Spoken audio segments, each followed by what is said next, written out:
Chapter 1. The Academy's Weakest. Sometimes I wish I was never born. And if I was never born, I would never know this feeling. A gloomy youth stood in front of a large notice board in the Academy hallway. His fists clenched, teeth gritted, eyes filled with a hopelessness that threatened to swallow him whole. I failed again. Dead last, huh?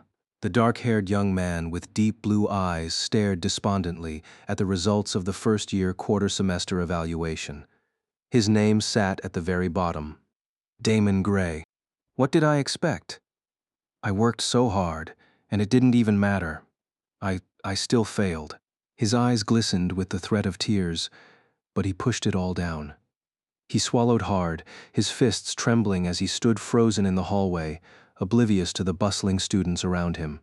Looking up to the top of the list, the name at the very peak seemed to have an unreachable halo around it, a world apart from his. Evangeline Brightwater, the #1 first-year student, a noble with extraordinary talent. To Damon, she was leagues above someone like him, an existence untouchable by the Academy's weakest student.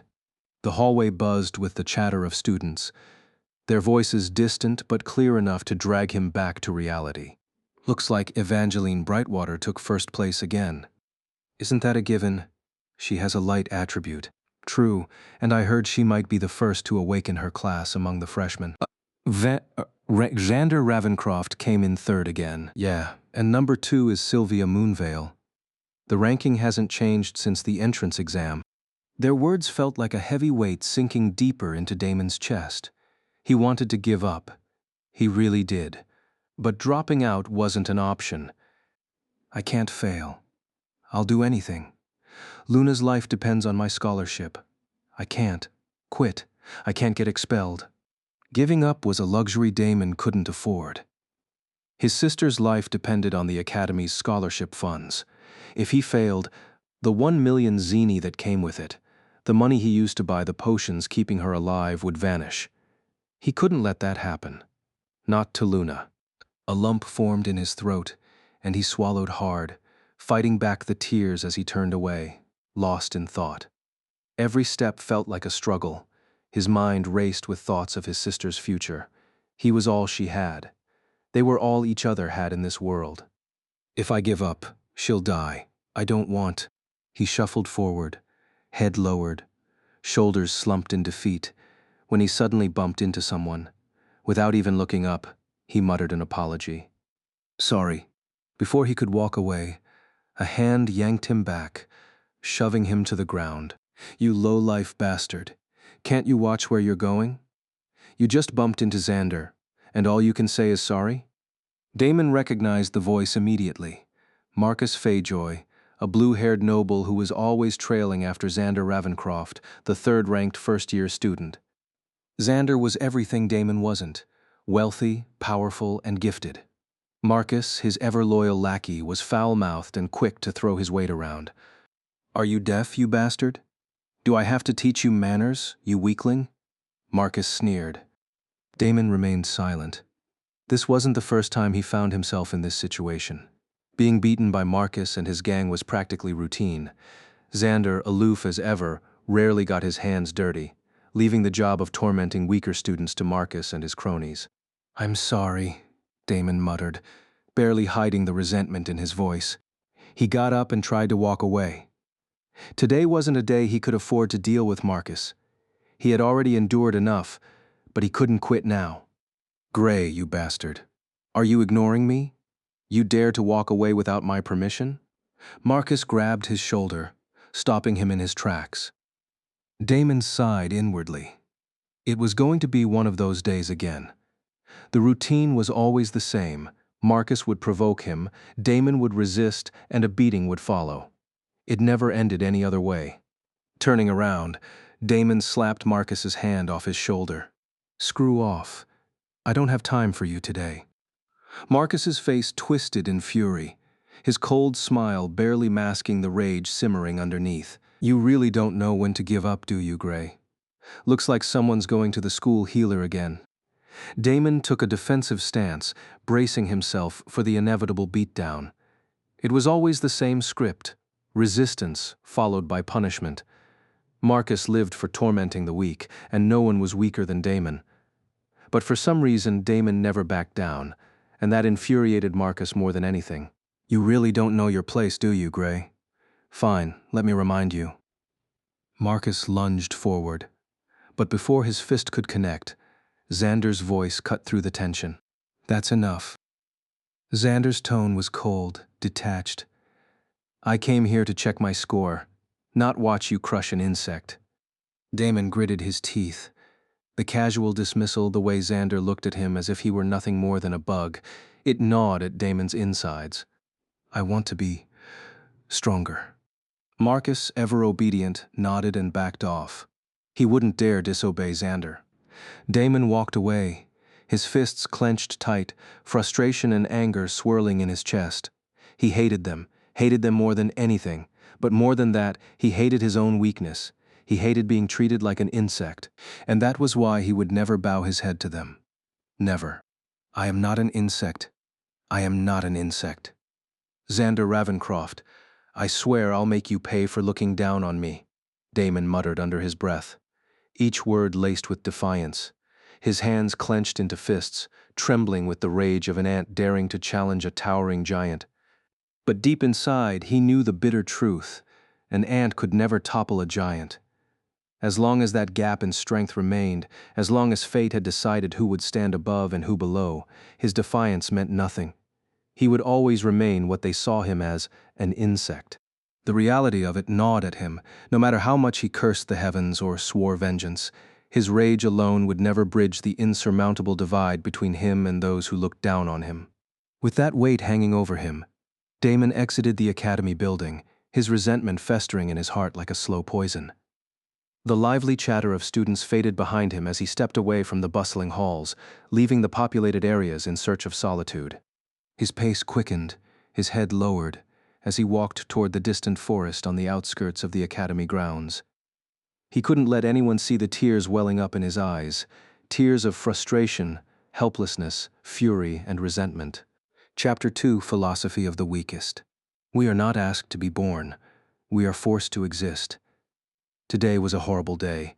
Tomorrow will be worse. In the end, it will all come to pass. All things fade.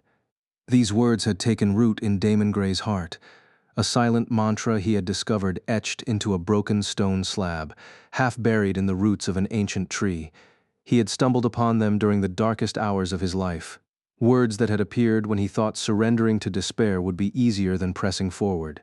Though the epitaph was fragmented, the part he could read had clung to him, and in those words he had found his resolve to live rather than succumb. The first line struck him as a brutal truth. We are not asked to be born. The circumstances of his birth were beyond his control, a decision made by others, leaving him as little more than a pawn to fate. Noble or commoner, blessed or cursed, one's birth defined one's lot in life. For Damon, it was a life marred by hardship and insignificance. The second line mirrored his every waking moment. Today was a horrible day. Tomorrow will be worse. Every day was a struggle, a cycle of suffering he had been born into as a poor, orphaned commoner, helpless against the injustices of those more powerful than him. Yet, in the end, it will all come to pass. All things fade. This final line offered him a faint glimmer of solace. If everything was temporary, then so was his pain. His anguish, no matter how consuming, was not eternal. And somehow, that thought kept him alive, even if it was just an excuse to avoid surrender. Clinging to these words, Damon found the strength to push forward, enduring each day with a flicker of hope. He had managed to scrape by, eventually making his way into the academy, yet here, surrounded by those who looked down on him, it seemed his despair only deepened. His hardships did not vanish. They merely took on a different form, and his hope began to fray. As he walked into the dense forest, hot tears traced down his face. He bit his lip until he tasted blood, barely feeling the sting, his mind locked onto that grim mantra like a twisted prayer to any god willing to listen, his heart simmering with resentment. "I am not an insect," he repeated under his breath, each step weighted by frustration and anger. He reached a secluded clearing within the forest. The area, scattered with a training dummy and several basic weapons he'd taken from the academy grounds, had become his private sanctuary.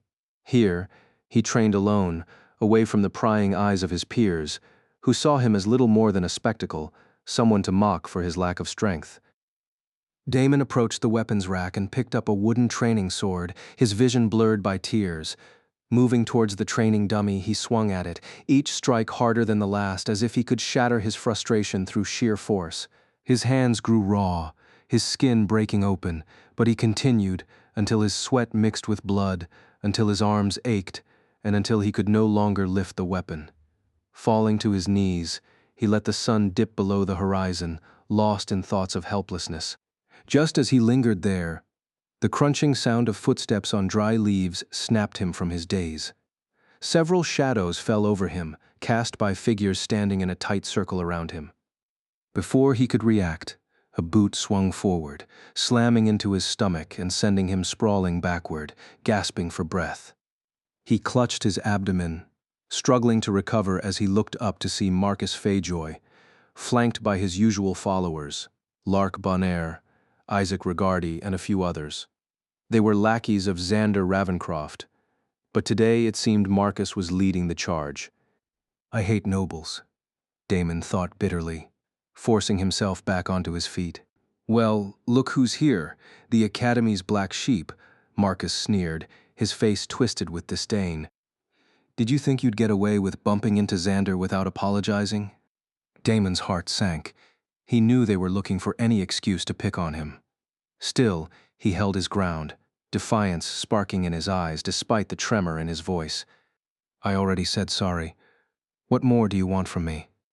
Lark Bonaire stepped forward, a cruel smirk stretching across his green-haired head. "Oh, he thinks he can talk back," he mocked. "The Academy's shame, looking down on us, his betters." The circle tightened, Damon's gaze darting around for any chance of escape. But he had let his guard down too long, and they had surrounded him completely. Lark was the first to strike, swinging a fist that crashed into the side of Damon's head, sending him stumbling toward Marcus. Marcus took advantage, raising a hand and unleashing an ice blast at point-blank range, the freezing impact knocking Damon backward. He collided with Isaac, who grinned maliciously as he drew back his hand, channeling earth magic. With a quick motion, Isaac thrust his palm forward, and a stone-covered fist smashed into Damon's chest, forcing the air from his lungs and throwing him to the ground. Damon rolled instinctively, narrowly evading another icy blast as he scrambled to his knees, only for Lark to step forward, grinning as he delivered a vicious kick to Damon's ribs. The group laughed, their mocking voices echoing as they pinned Damon down, his arms forced behind him. He tried to struggle, but he was hopelessly outmatched. Lark knelt before him, sneering as he punched him squarely in the face, a sharp crack filling the air as blood streamed from Damon's nose. His vision blurred, his strength waning, but he clenched his teeth and held on to the final fragment of defiance left within him. Marcus laughed from behind Damon, his voice dripping with mockery. "Come on, Gray. Show us that shadow attribute magic of yours. Let's see if it's worth anything." Lark sneered, then drove his fist into Damon's face, the force jolting him backward. Damon fell hard, slipping from the other boys' grips as they chuckled, watching him crumble to the ground. Lark stepped forward, his lips curled in a smirk, and raised his leg, preparing to kick Damon square in the head, but Damon moved just in time, ducking low, and with a surge of desperation, he buried his fist in Lark's crotch. Lark's face went pale, his smirk disappearing as he collapsed to his knees, agony etched across his features. Damon staggered to his feet, his breath ragged, and without a second thought, he turned and dashed into the forest, the dimming light of the setting sun casting long shadows behind him. For a brief moment, Marcus was stunned, watching Lark writhe in pain on the ground, but his surprise quickly morphed into fury. "Get up," he snapped at the others, his eyes blazing with anger. "After him. Don't let him get away." The group scrambled, rallying to Marcus's command, their footsteps echoing through the forest as they surged after Damon, their shouts cutting through the dusk. Chapter 3. The Viscous Entity. The forest grew darker as the last rays of sunlight faded, But Damon kept running, his breath coming in ragged gasps as he scanned the shadows for somewhere to hide. Behind him, angry voices echoed through the trees, each shout tinged with malice. He could hear Marcus urging the others on with vicious excitement, and worst of all, Lark's enraged voice, still raw from the blow Damon had delivered to his crotch. "If they catch me, I'm dead." Damon pushed himself further into the dense woods, stumbling over a protruding root and crashing face first into the dirt. His bones ached, his eyes still stinging from earlier tears, and his palms, raw from the relentless training, burned as he struggled back to his feet. His entire body was battered and bruised, a reminder of the beating he had already taken, but he knew stopping was not an option. If he had one talent, it was running away. And if that was all he had, then he was going to give it everything he had left. With a deep, shaky breath, he ducked low under the branches and kept running. His vision blurred as exhaustion set in. He paused briefly, leaning against a tree to catch his breath. "I lost them. Pew." He let out a relieved sigh, but as the adrenaline faded, the pain surged back, making him wince. He straightened, ready to sneak his way back and maybe find a healer. But just then, an icicle whizzed past his face, grazing his cheek. Startled, he looked up to see Marcus and the others closing in. "Found him quick. After him." Marcus's voice cut through the forest, and Damon didn't bother looking back. He bolted deeper into the shadows. "Don't lose sight of him. He's good at hiding," one of them shouted. "Gray, stop running, or you'll only make this worse for yourself." Damon's mind buzzed with fear, but he knew there was no turning back. If they were going to catch him, he'd make them work for it. He tore through the trees, every step bringing him closer to the ominous boundary that marked the edge of the academy's protection. One of the boys hesitated, eyeing the edge of the forest. "He's running towards the barrier." Marcus's face twisted in frustration. "Gray, stop now and I won't kill you. But if you run outside the barrier, the first monster you meet will." Damon's heart pounded even harder, knowing the danger of crossing that line. The barrier kept countless deadly creatures at bay, monsters that the Academy's students only faced under close supervision, and yet he'd rather take his chances with the unknown than face whatever fate Marcus and his gang had in store. Ducking under a branch, he sprinted forward, unaware of just how close he was to the barrier until he saw the faint distortion in the air. For a split second he slowed down, but Lark's furious voice echoed from behind, reminding him of the beating that awaited him if he stopped. Without a second thought, Damon plunged through the barrier. He stumbled, feeling as if he'd passed through a wall of icy water, but quickly regained his footing and ran. Behind him, the boys skidded to a halt at the barrier, hesitating until Lark, filled with unrestrained rage, charged through with a roar.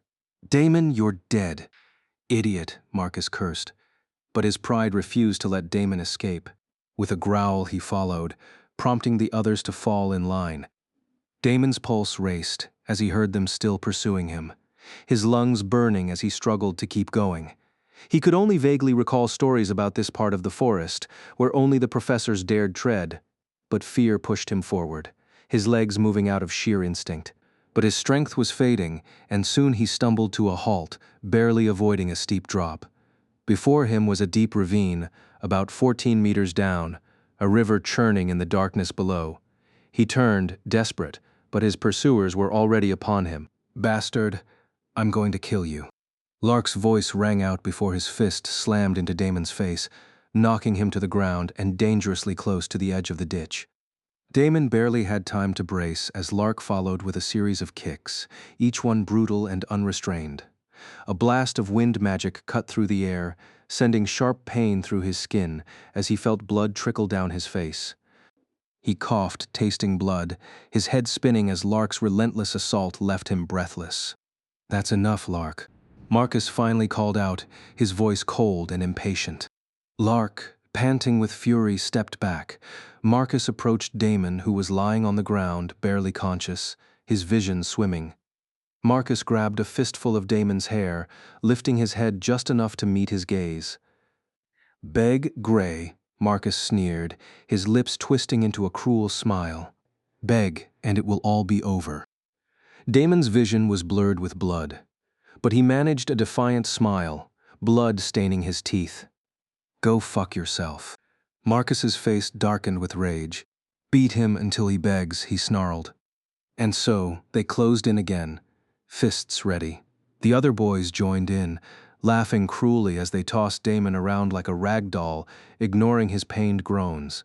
Lark, the worst of them all, stomped hard on Damon's leg, and a sickening crunch echoed through the night as the bone broke. Damon screamed, his voice lost under their mocking laughter. After a few more minutes of brutal kicks and punches, Marcus finally raised a hand to call them off.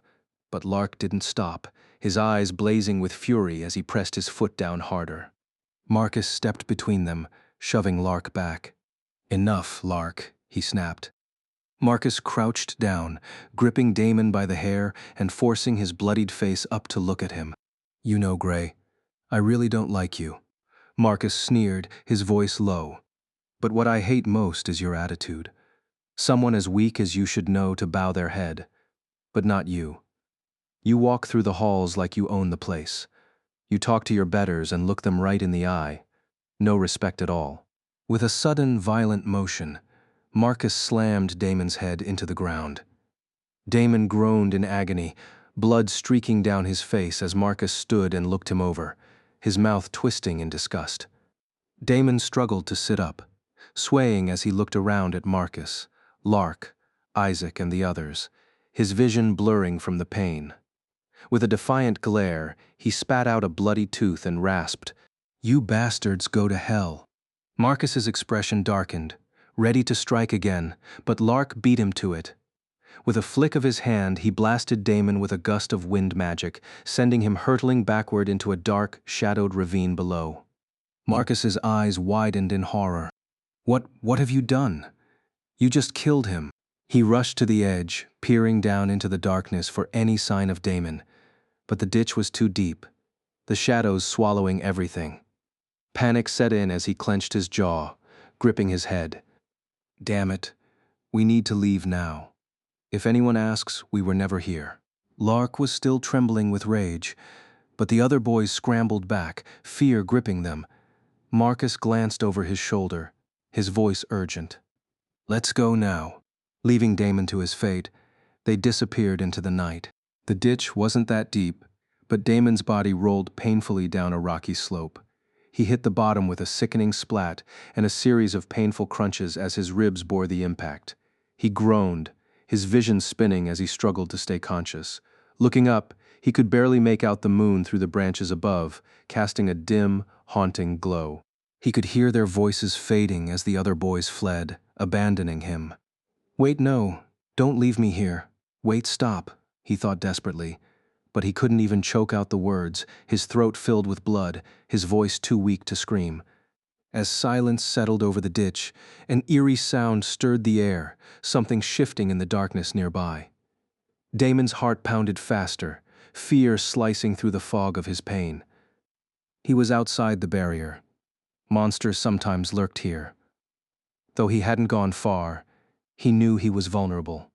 His eyes widened in terror as he strained to see, the moonlight barely illuminating the pit. In the shadows, something moved, a viscous, inky blackness shifting slowly toward him, almost blending with the darkness around it. The creature was formless, a mass like black slime that crept closer with a horrifying, unnatural grace. Damon trembled, a primal fear overtaking him as the formless being slithered closer. He tried to scream, tried to call for help, but only a faint, choked sound escaped his lips.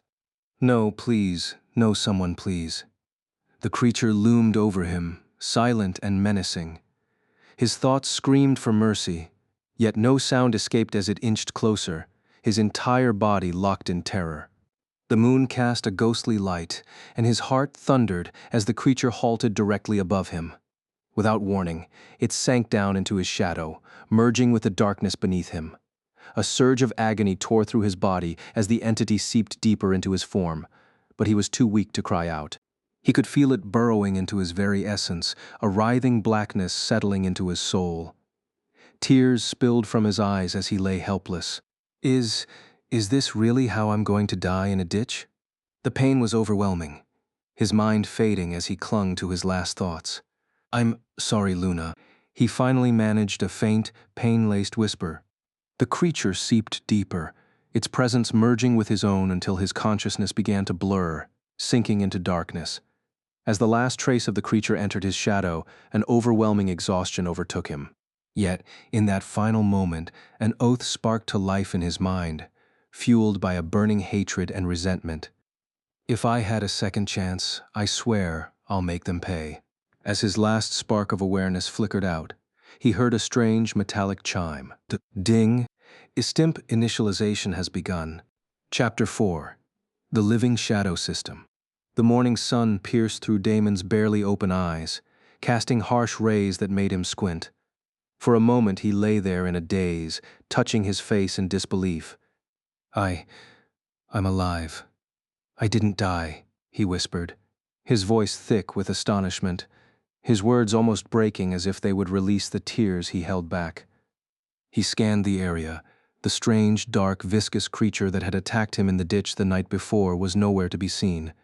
He could scarcely comprehend what had happened, but before he could gather his thoughts, something floated before him, a black panel with white text.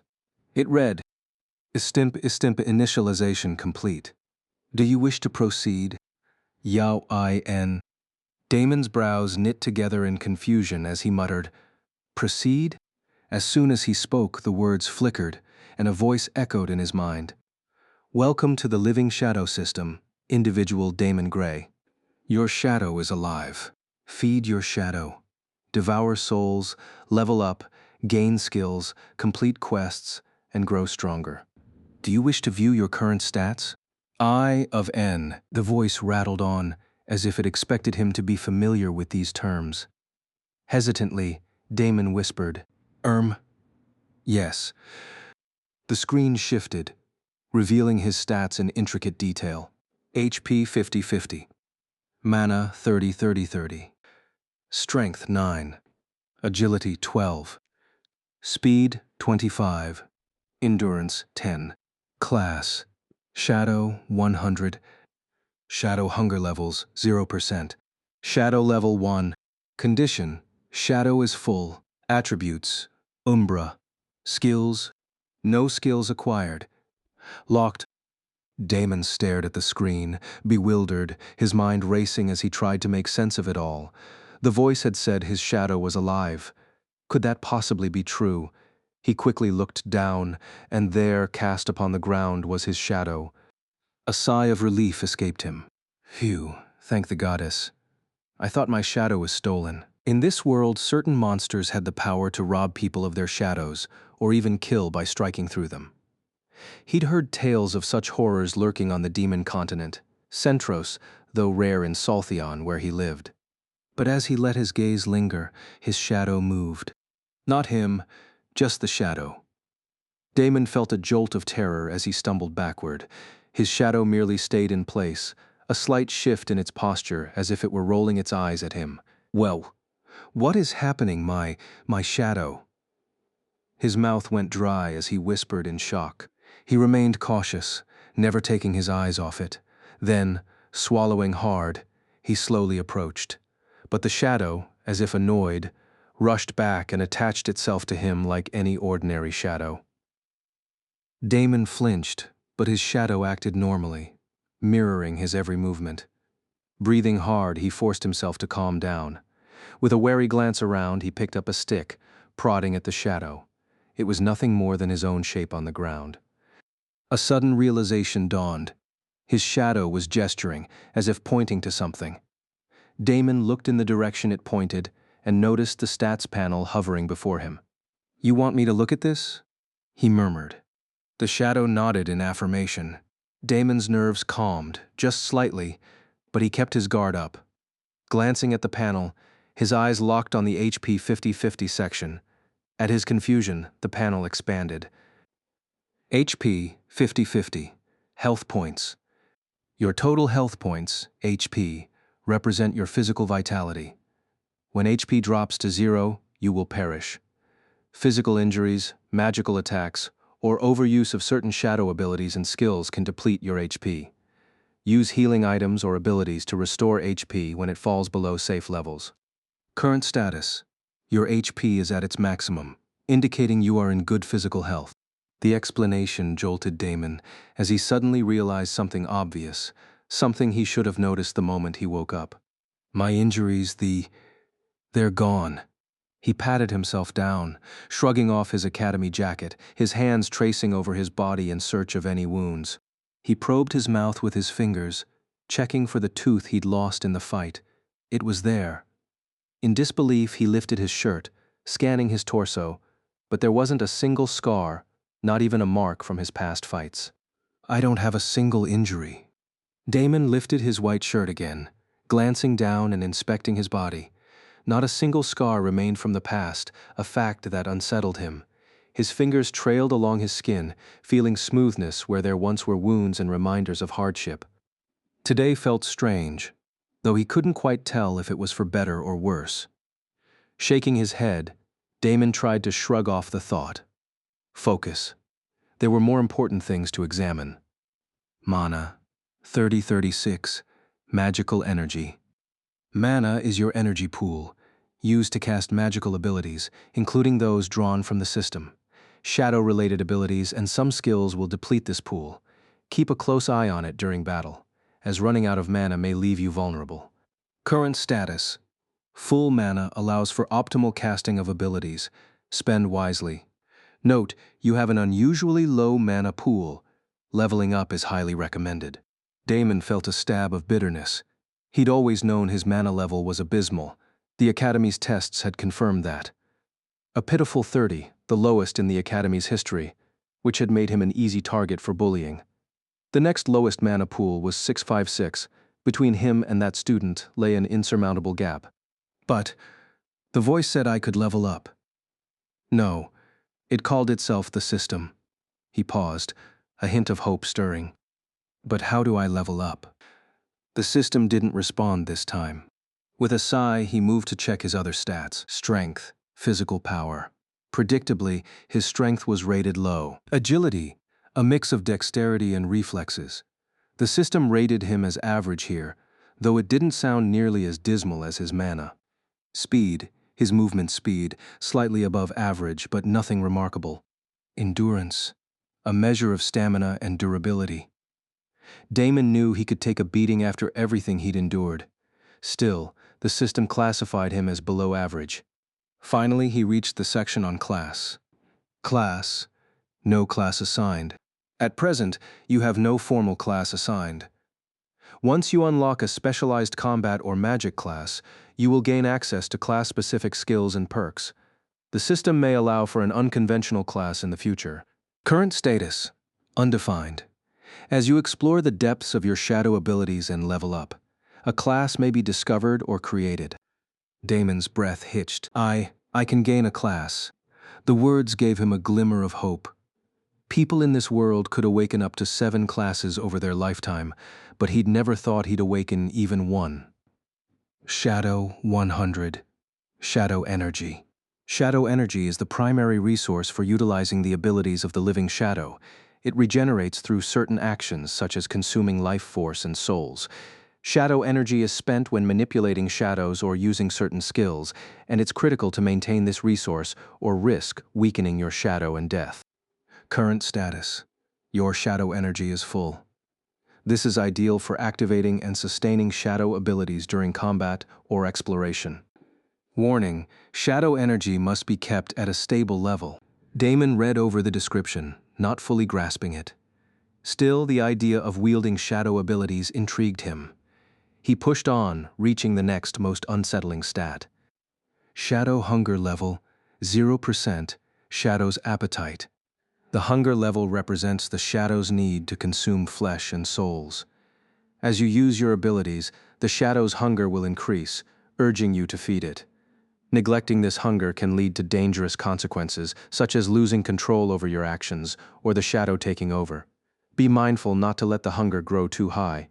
Note: when shadow hunger reaches 100% HP, will begin to decline until individual perishes. 0% country 20% hunger, safe range. The shadow is under control. 20% 50% hunger, increased temptation to feed. Minor stat boosts. 50%, 80% hunger, loss of partial control, significant power boosts. 90%, 100% hunger, shadow becomes ravenous, fully takes control. Immediate risk of losing your humanity. Current status, the shadow is currently sated, leaving you in full control. Damon's face drained of color as he read the words, "Feed my shadow." But with what? Flesh. What type? Chapter 5, Level Up Requirements. The system remained silent, offering no answer to his questions. Damon glanced down at his shadow, frustration edging his voice. How do I even go about feeding a shadow? His shadow responded by mimicking a thoughtful gesture, placing a hand under an imagined chin, as if it were pondering the question itself. Damon sighed, giving his cheeks a quick slap to regain focus and composure. He moved his gaze to the next stat. Shadow Level 1. Your shadow level reflects your control and power over your shadow. You can level up by feeding it and completing specific challenges or quests, which will grant you stat points to enhance HP, mana, and other attributes. Level Up Requirements. Souls consumed 0/3. Damon's eyes widened. Souls. He had to devour souls, but he still didn't know how. Sitting on the ground, he spent a few minutes piecing together what he could. So, souls were necessary to level up, and maybe the flesh was just fuel for the shadow itself. He cast another glance at his shadow, noticing that it now looked at him with an expression that could only be described as annoyed, as if he were a clueless novice fumbling with a brand new system. Am I right about that? He asked, half joking. The shadow shrugged, appearing thoroughly unimpressed. Damon scowled, deciding to stay silent. He turned his attention back to the system panel. Condition: shadow is full. Current state. This condition means that the shadow has recently been fed and its hunger is sated. You retain full control over the entity, and no urgent feeding is necessary. However, as you engage in battles and use shadow abilities, this condition will shift based on the hunger level. Current status: safe. No need for immediate consumption. Damon exhaled a sigh of relief, feeling as if he'd been on a roller coaster since morning. If it's full, then I don't have to worry about it for now. Taking a deep breath, he tried to steady his mind. There was a lot to absorb, and something about this system felt unsettling, perhaps even sinister. After all, he couldn't shake the memory of the strange monster that had attacked and fused into his shadow. Attributes: Umbra, Shadow Essence. The Umbra attribute represents your magical affinity and connection to the shadow entity. It governs how you interact with your powers and affects overall stats when using shadow-based abilities. As your shadow level increases, this attribute will evolve, unlocking new abilities and stat boosts based on the shadow's needs and your mastery over it. Current status: the Umbra attribute is in its initial stage, but it will grow with you. Further details will unlock as you progress. I guess this is my magic attribute, Damon muttered, rolling his eyes. Not exactly a shocker, but a shadow attribute? It's not really the most powerful thing. Can't help but wish I was born with something a little more normal, and, a decent amount of mana. No matter how much he learned, that weak mana pool weighed on him. His eyes drifted to the Skills tab, which currently showed none available, but his curiosity kept him exploring. Skills, acquirable abilities. Skills represent both active and passive abilities you can acquire as you grow stronger. At this time, no skills have been unlocked. Your first few skills will likely involve basic active and passive abilities, with more advanced skills revealed as your shadow level increases. Skills offer combat advantages, mobility enhancements, or other utilities in battle and exploration. Current status: no skills acquired. Feed your shadow or level up to gain new skills. Damon's eyes narrowed. Skills? I can gain skills by leveling up and feeding my shadow. Huh. Everything always comes back to feeding this thing. Can I even still call it my shadow anymore? At the bottom of the interface, a new prompt caught his eye. Locked, level up to unlock new system mechanics. New system mechanics? Does that mean the system hasn't shown me everything yet? Damon muttered, rubbing his chin. It's already healed me and let my shadow break free from its endless mimicry. What else can it do? He felt a pang of uncertainty. He needed to return to the academy. Getting expelled wasn't an option, and there was Marcus and his group to think about. More importantly, he couldn't just stroll back with a shadow that had a mind of its own. What if the temple's inquisition gets word of this? He shivered. They might torture me for heresy, suspect I made a pact with a demon. The risk was low, but it wasn't non-existent. He had to find a way to make his shadow act normal. The system said I can control it if I have enough shadow energy, right? Testing that, he raised his hand toward his shadow. It lingered nearby, waving back at him. Damon gave a firm command. Stop. The shadow froze. He grinned, only to frown as it remained still, ignoring his movements. He bit his lip. Follow me, I mean. Copy my movements. His shadow gave him a thumbs up and obediently began to mimic him. Damon moved around, jumped, and ran back and forth. To his relief, his shadow mirrored him like normal. He let out a deep breath, praised the goddess. Satisfied, he pointed at a rock in the distance. Go over there. The shadow zipped across to the rock, leaving Damon without a shadow as he stood in the sunlight. I see. I should keep this secret for now. If anyone finds out, maybe I can pass it off as first-class magic. Or just say I awakened a new spell. Better to keep things under wraps until he learned more about the system and his shadow. Damon called it back, and to his relief, it returned quickly.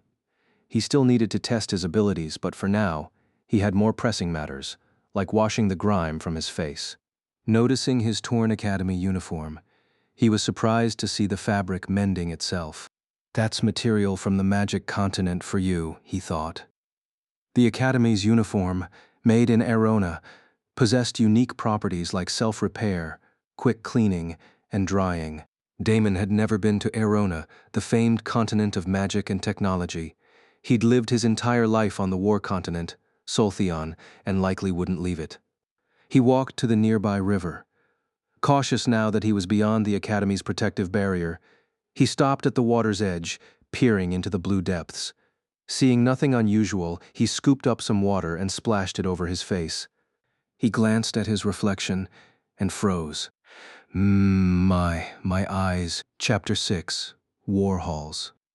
Damon just stared into the water, his expression blank as he processed what he saw. The reflection staring back was that of a gloomy young man, his face contorted in shock and confusion. His mouth quivered. He widened his eyes, leaning closer to the water to make sure he wasn't imagining things, but there was no mistake. Something was very wrong with his eyes. He gasped, his breath quickening. What? What happened to my eyes? His irises had turned pitch black, so dark that he couldn't tell where the irises ended and the pupils began. It was as if they'd merged into one void, swallowing the once blue color entirely. He pressed his hands against his eyes, prying them open wider, hoping he was just seeing things, but no matter how hard he stared, the blackness remained. What do I do? What if someone notices? He stopped himself, forcing a wry smile. Who's even going to notice? Nobody cares about me. I don't even have friends. Saying it out loud felt hollow, a sad truth for a boy his age. Ever since it had been revealed that he possessed a pitiful mana pool of only 30, he was seen as too insignificant to be worth anyone's attention. Add to that his tendency to butt heads with the nobles, and even the commoners who managed to pass the harsh entrance exams avoided him. And then there was his own personality, a bit gloomy, naturally introverted. He sighed at his reflection, but then shook his head to brush off the pang of loneliness. He hadn't come to the academy to make friends anyway. Right. I'm here for the 1,000,000 zeni, he reminded himself. It was all for the money that could keep his sister alive. Standing up, he grabbed his academy jacket from the ground, dusted it off, and pulled it on before scanning the ravine for a way out. But something unusual caught his attention. The system screen was following him. He blinked in surprise. How do I make this disappear? Am I going to have this following me around? What if everyone sees it? Before he even finished speaking, the system panel blinked out of existence.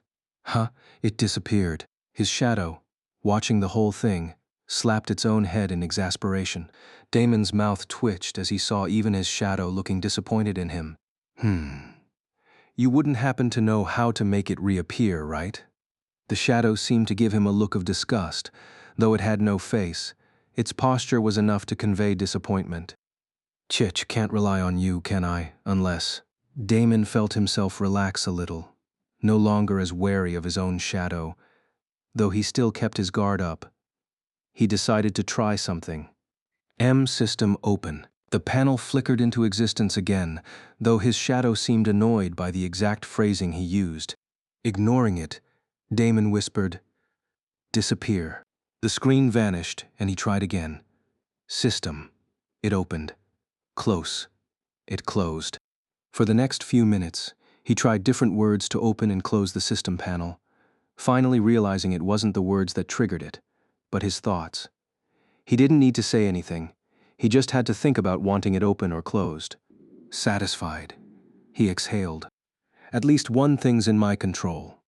With that done, he glanced at his shadow, which looked so bored and annoyed it could die from sheer impatience. Damon smirked, feeling a smug sense of triumph. All right, let's head back to the academy and act normal around other people. In response, the shadow snapped to attention, giving him a sharp salute. Damon didn't recognize the gesture. After all, the military salute in his world was different, but he could tell it was a sign of acknowledgement. That was good enough. Damon took in his surroundings, scanning the forest. After some walking, he found where the ravine ended and climbed up a hill, stopping at the top to gaze out at the dense forest stretching far ahead. This was outside the academy's protective barrier. The further one ventured, the more dangerous it became. Goblins, kobolds, trolls, ogres, and all manner of terrifying creatures lurked out there. He knew this was no place for someone like him. Turning back, he walked toward the academy's barrier. It didn't take long to cross into familiar grounds, where he spotted tracks left by Marcus and his group. "Those idiots left me for dead and didn't even bother hiding their tracks," he muttered, amused by their carelessness. "If I were in their shoes, I'd have covered my tracks and left a few hollow clues to mislead any investigations." He shook his head. He wouldn't be in their shoes, but he'd make sure they regretted what they did.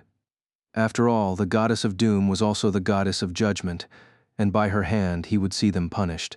Resolute, he continued out of the forest, eventually reaching the academy grounds. Passing by his secret training spot, he saw faint bloodstains still marking the ground from when he'd been beaten up. Ignoring them, he made his way to his dorm. Surprisingly, despite his status as the weakest and a commoner, his dorm was in the academy's finest building. Passing by other students heading to class, no one paid him any mind.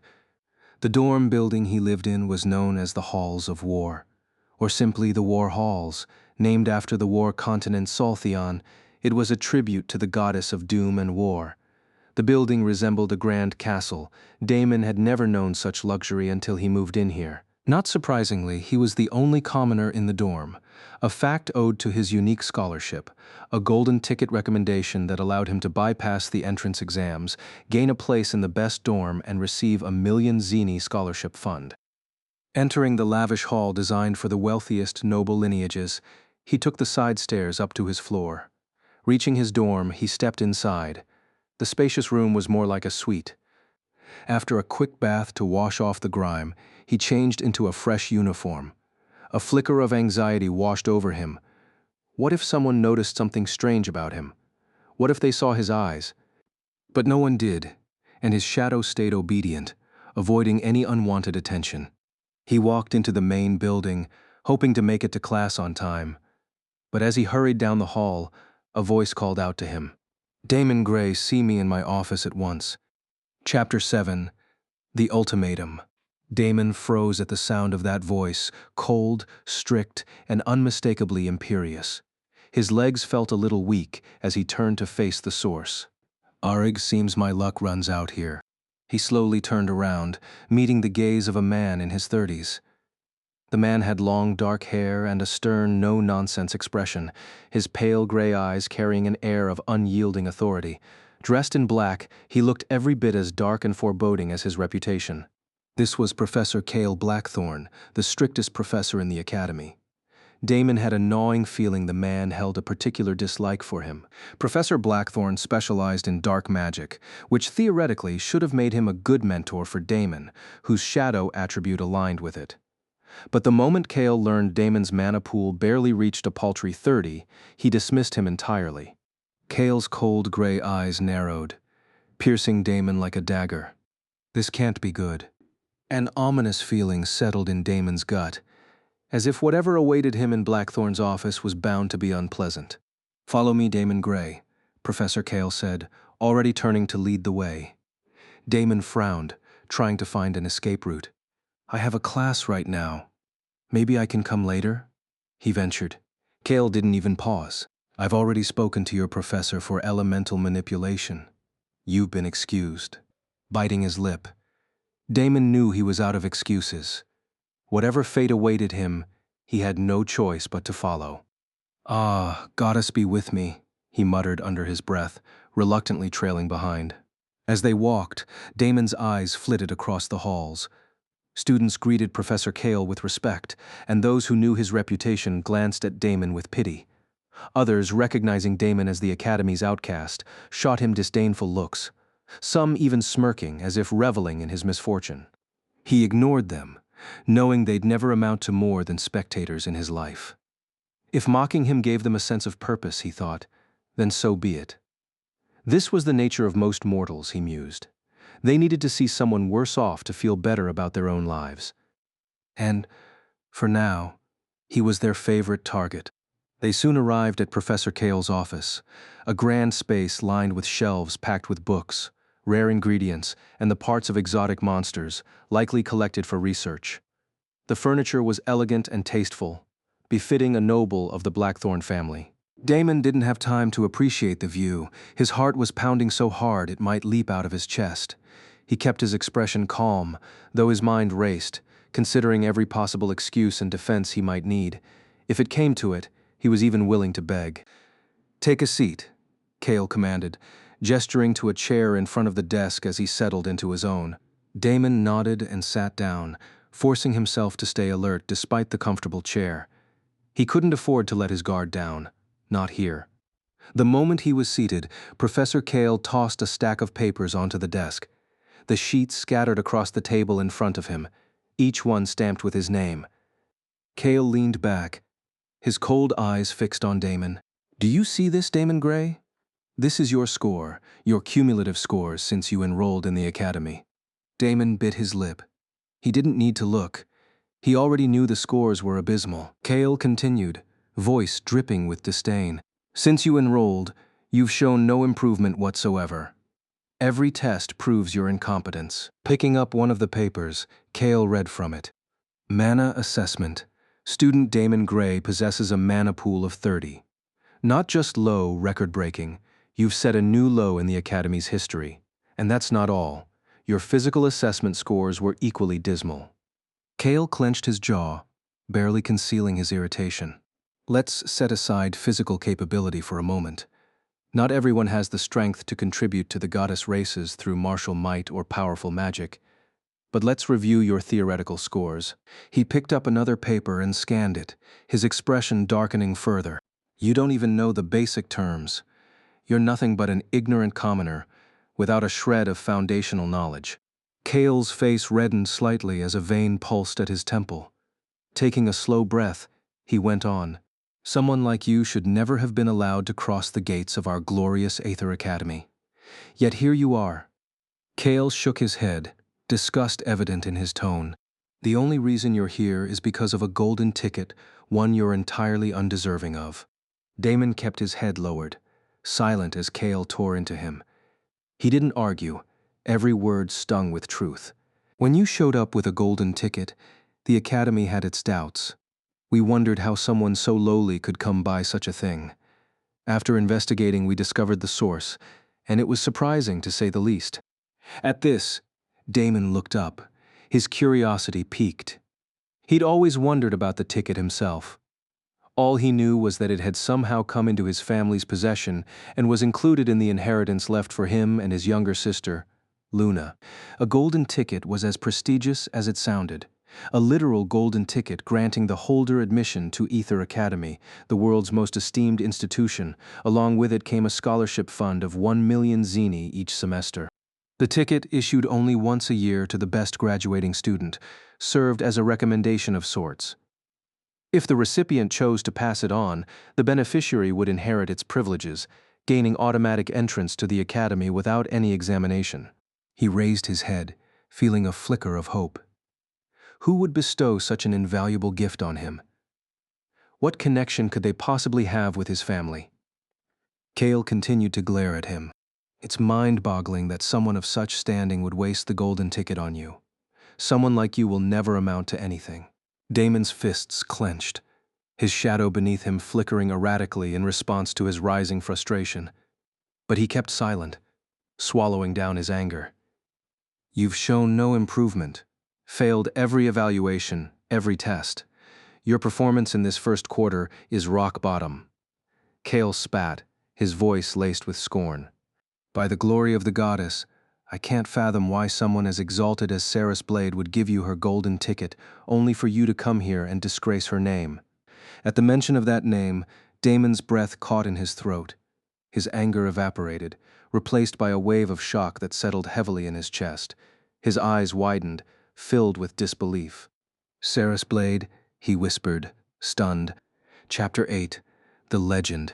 Across the 9 continents of Etheris, from the central continent ruled by demons to the other 8 governed by the goddess races, there was hardly a soul unfamiliar with the name Saris Blade. For demons, she was a feared adversary. For the goddess races, she was a revered hero. Saris Blade was a prodigy from the war continent of Soltheon, born into a mid-level noble household. By age 3, she could wield a sword. By age 5, she had defeated someone who had awakened their first class. At 6, she awakened her own class, a unique one not shared by the masses. That was merely the beginning. By 10, she had reached her second-class advancement. At 11, she'd already slain numerous monsters and was hailed as a prodigy. By 14, she entered the academy, quickly becoming its top student, her talent dazzling the entire world. She achieved her 4th-class advancement at 15, and by graduation she was stronger than most of the professors. They said she was blessed by the goddess of doom, a warrior of unparalleled power. But her legend didn't stop there. After her record-breaking graduation, she joined the war against the demon continent of Centros. At the time, the demons were steadily advancing in a war that had raged for centuries. The goddess races were losing ground until Saris arrived. Her feats on the battlefield became legendary, and over the years she reached the 5th-class advancement. With her power, she was instrumental in forcing the demon continent into a truce. Even Damon, who'd grown up far from glory, knew the name Saris Blade. She was a myth, a legend, and somehow his golden ticket had come from her. My goddess, Saris Blade, Damon whispered, his frustration momentarily forgotten as he stared, wide-eyed. Kale's expression barely softened. Correct. The Saris Blade was the original owner of your golden ticket. As for how it came to be in your hands, that's beyond me. Kale sighed, glancing at Damon with barely contained disdain. It seems she gave it to a young couple named Gray. He sneered. And somehow, that couple birthed a failure like you.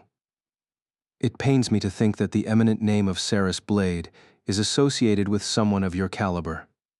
Your very existence tarnishes her legacy. Damon lowered his head, his hands visibly trembling. He felt the weight of Kale's scorn pressing down on him, filling him with a suffocating shame. Kale reached into his pocket, retrieving a brooch with the Academy's crest. Made of silver, it bore a rune for probation inscribed in stark lettering. Kale pushed a sheet of paper toward Damon, his gaze laced with contempt. I'm giving you a chance, he said. Fill this out, and drop out of the Academy voluntarily. The paper slid toward Damon, and his heart sank, his face turning pale. He bit his lip until he tasted blood. Kale watched him, unfazed by his distress. Sign it and leave on your own accord. That's better than being expelled and thrown out without any dignity. If you have even a scrap of respect for Saris Blade, you'll do this much for her legacy. Your failure reflects on her name as well. Damon held the paper, fingers brushing against the pen on the table. But he hesitated, a memory flashing in his mind, his sister, Luna, her pale hair splayed around her as she lay in bed, struggling to live as pain racked her body. "Luna," he whispered, his emotions swirling into a storm of rage and frustration. How could he even consider giving up? He hadn't come to the academy for fame or honor. He was here to earn enough to save his sister. If Cale Blackthorne wanted him gone, he'd comply, if Cale was willing to pay his sister's medical expenses in return. But since that wasn't happening, Damon owed him nothing. Saris Blade, huh? He thought bitterly. Yeah, right. She can kiss my ass. Gripping the pen, he glared coldly at the paper, defiance burning in his gaze. Cale's patience was growing thin. Well, get on with it. I don't have all day. No, Damon muttered, his tone cold and lifeless, a dead look in his eyes. Cale's expression hardened. What did you just say? I said no. I won't sign it. Cale's eyes went icy. Do it now. Damon didn't flinch. I said no. Despite the tension knotting his stomach, he kept a calm facade, though anger simmered beneath his calm exterior. Cale sighed, his patience finally snapping. Very well then.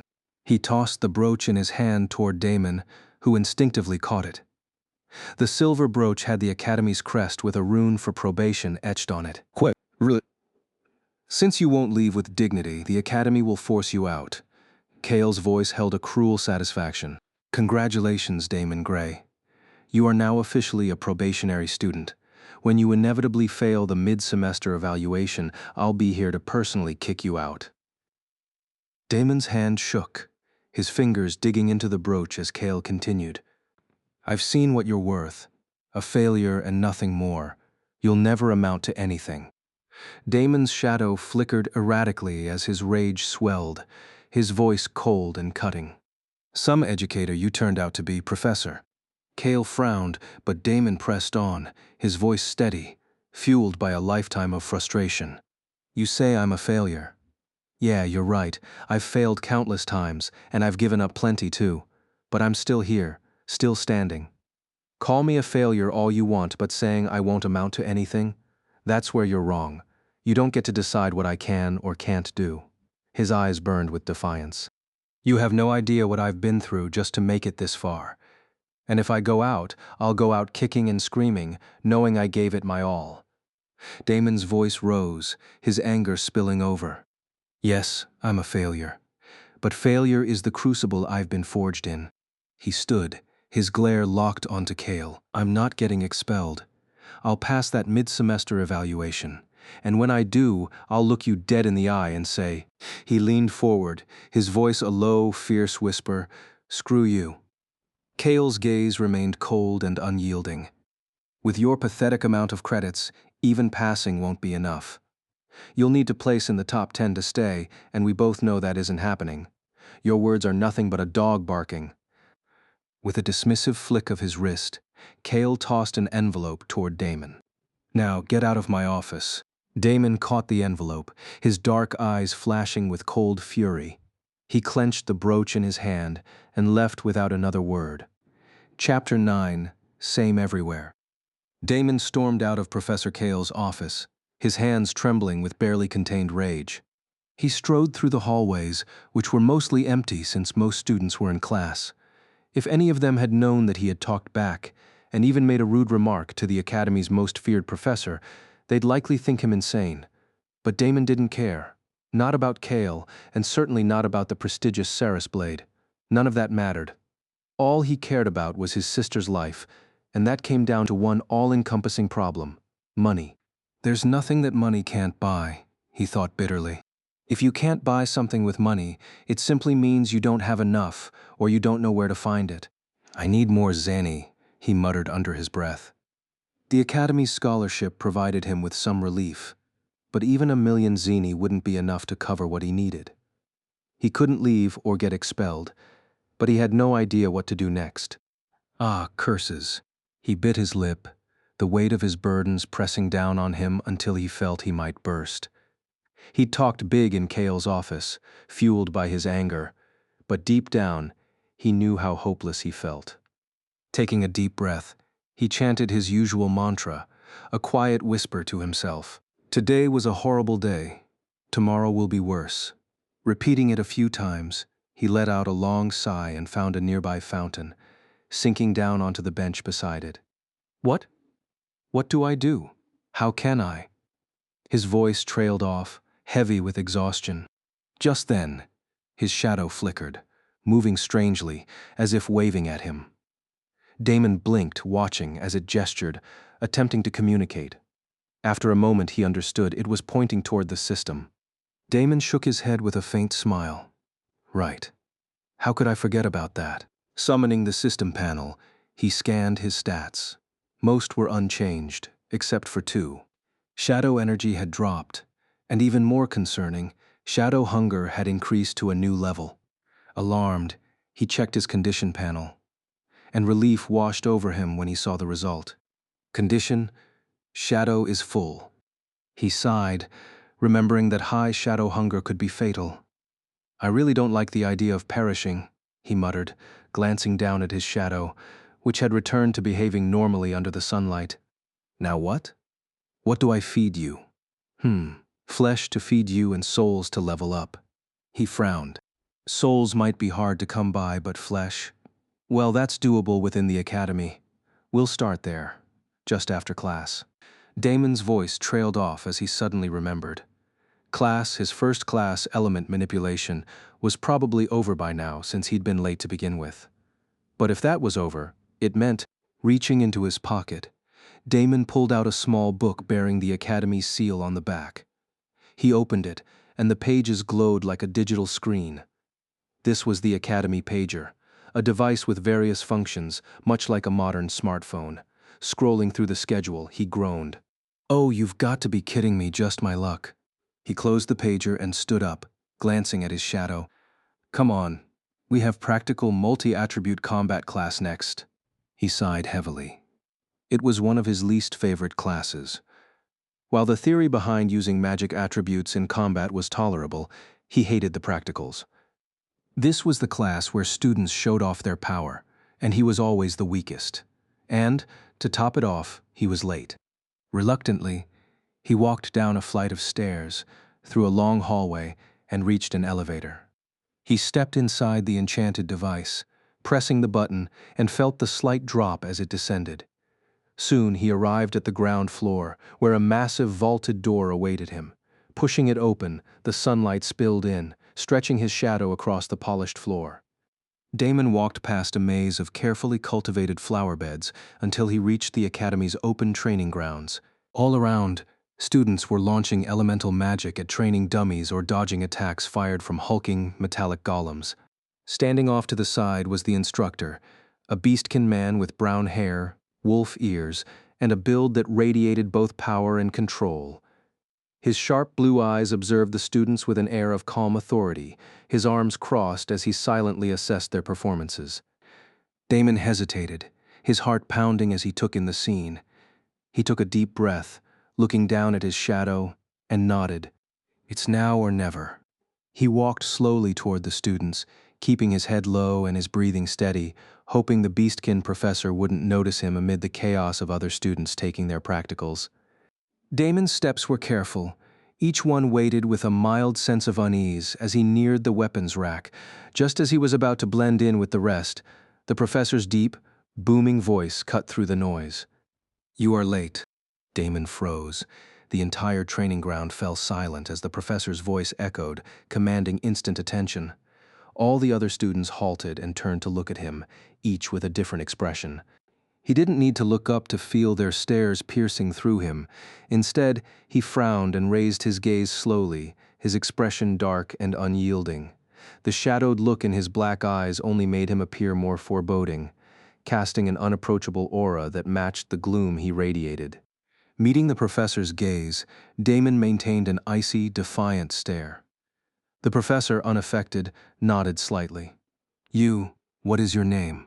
Damon's heart pounded in his chest, threatening to betray him, but he held firm, his face a mask of cold resolve. Gray, Damon Gray. The professor's eyes narrowed, clearly recognizing the name. Yes, you're that Damon Gray. Damon's expression darkened further, feeling his irritation rise. These bastards are all the same looking down on me, huh?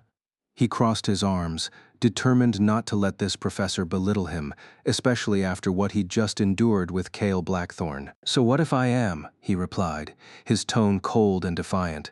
A few gasps sounded among the students, surprised by his audacity. Marcus and Lark among them exchanged shocked glances, clearly not expecting to see Damon standing there, defiant and very much alive. The professor's eyes hardened at Damon's response. His voice grew louder, and a trace of his aura leaked into the air, pressing down with an invisible weight. You are late. Go stand in the corner. Damon felt his knees weaken as the professor's aura bore down on him, leaving him faint. But just as the pressure threatened to overpower him, his shadow moved erratically beneath him, almost as if it absorbed the brunt of the impact, sparing Damon the worst of it. He managed to maintain his cold exterior, though his body trembled under the strain. As he walked to the corner, his shadow wobbled instead of his legs, taking on the weakness he'd hidden from the others. His expression remained icy and grim, undeterred by the professor's display of power. Chapter 10: Reflexive Movements. The beastkin professor raised an eyebrow, clearly surprised by Damon's seemingly unaffected response to the aura. On the other side of the training ground, an elf girl with striking white hair watched him with a curious glint in her eyes. Damon, for his part, maintained a calm facade as the professor announced the continuation of class. Slowly, the other students' attention returned to their training, allowing Damon to stand unnoticed in the corner of the grounds. He let out a quiet sigh of relief, casting a quick glance at his shadow. It weakly raised a hand to give him a thumbs up, bending over like an old man, its shape quivering as if coughing. Damon shot it a concerned look. Are you okay? Talking to one's own shadow would be considered madness by most, but Damon wasn't like most people. Not all shadows had a mind of their own, so he figured he wasn't crazy. Or at least he hoped so. His shadow wobbled unsteadily but puffed out its non-existent chest, striking a pose as if to say, "Piece of cake." Damon smirked. "Thanks, you really saved me back there. Would have been embarrassing to act all high and mighty, only to end up on my knees. Especially with so many girls watching, I could die of shame." The shadow waved a hand dismissively, as if to say, "Nah, no big deal." Damon nodded but quickly furrowed his brow. "Now act normal, before someone notices." The shadow seemed offended, hesitating before grudgingly returning to its regular motionless form. Damon sighed with relief, thankful no one had seen him talking to his own shadow. To look more inconspicuous, he pulled out his pager and started scrolling through it, pretending to be absorbed in something. "I really hate this class," he muttered quietly.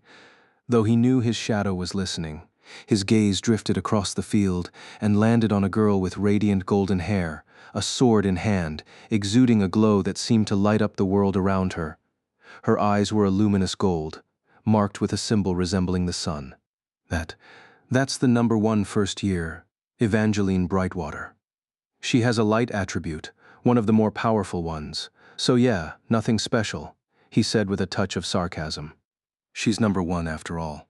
A bitter smile crossed his face. Not like she's just my age with more power and status than me? He shook his head, forcing his gaze away. Ah, whatever.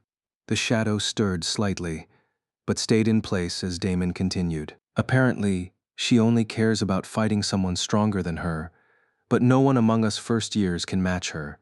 Maybe Sylvia Moonvale. He glanced at his shadow, still holding his pager to maintain the appearance of scrolling through it, before looking toward an elf girl with long white hair and steely gray eyes. That's Sylvia Moonvale. She's from Eorvis, the verdant continent. From the looks of it, she's probably noble, most of them are. You don't become the second seat by being a poor commoner. He sighed, a softer tone in his voice. She has a lunar attribute like my sister. Seeing her really reminds me of Luna. It kind of pushes me to hold on, but it also makes me wish Luna had a chance to shine too. The shadow stayed silent, almost as if listening, as Damon's thoughts grew heavier.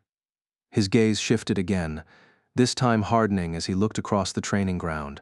That guy over there is Xander Ravenscroft. Damon's voice grew colder, a hint of resentment underlying his words.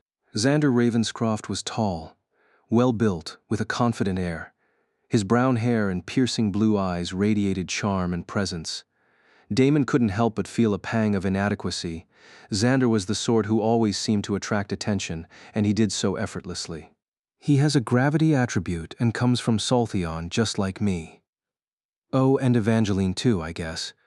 Pretty sure Xander has a crush on her, it's kinda obvious. The shadow shifted, as if asking him a question. Huh? Me a crush? Damon let out a snort. Humph, I don't have a crush on anyone, wait. Actually, I do. I have a crush on money. That last line lifted his mood a bit, and he let himself chuckle, feeling a bit of the tension ease away. Damon turned his gaze toward a beastkin girl with dark hair streaked with white highlights and animal ears perched atop her head, a trademark of her kin. She struck a training dummy with her claws, sending off sparks of electricity. That's Leona Valafie. She's from the wild continent, Lothria. Her attribute's called the Storm attribute. She's ranked 4th. He trailed off, eyeing her with a mix of curiosity and caution.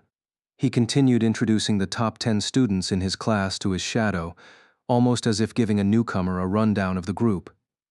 His descriptions were laced with occasional side comments, a mix of admiration and sarcasm as he assessed each one. While Damon talked, the professor called an end to the training session. It's time for today's practicals to conclude, but since we have a bit more time, I'll let 2 of our top students demonstrate a duel using elemental magic. Watch closely and learn. He nodded toward Evangeline and Sylvia, gesturing for them to step onto a makeshift stage.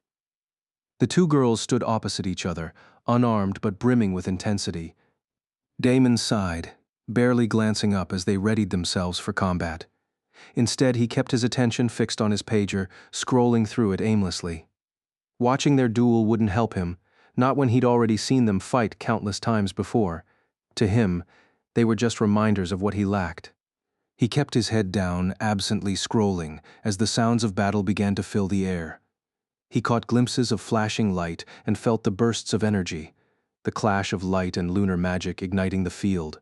His shadow reacted to the flashes, shifting slightly in agitation, but Damon ignored it, eyes firmly on his pager.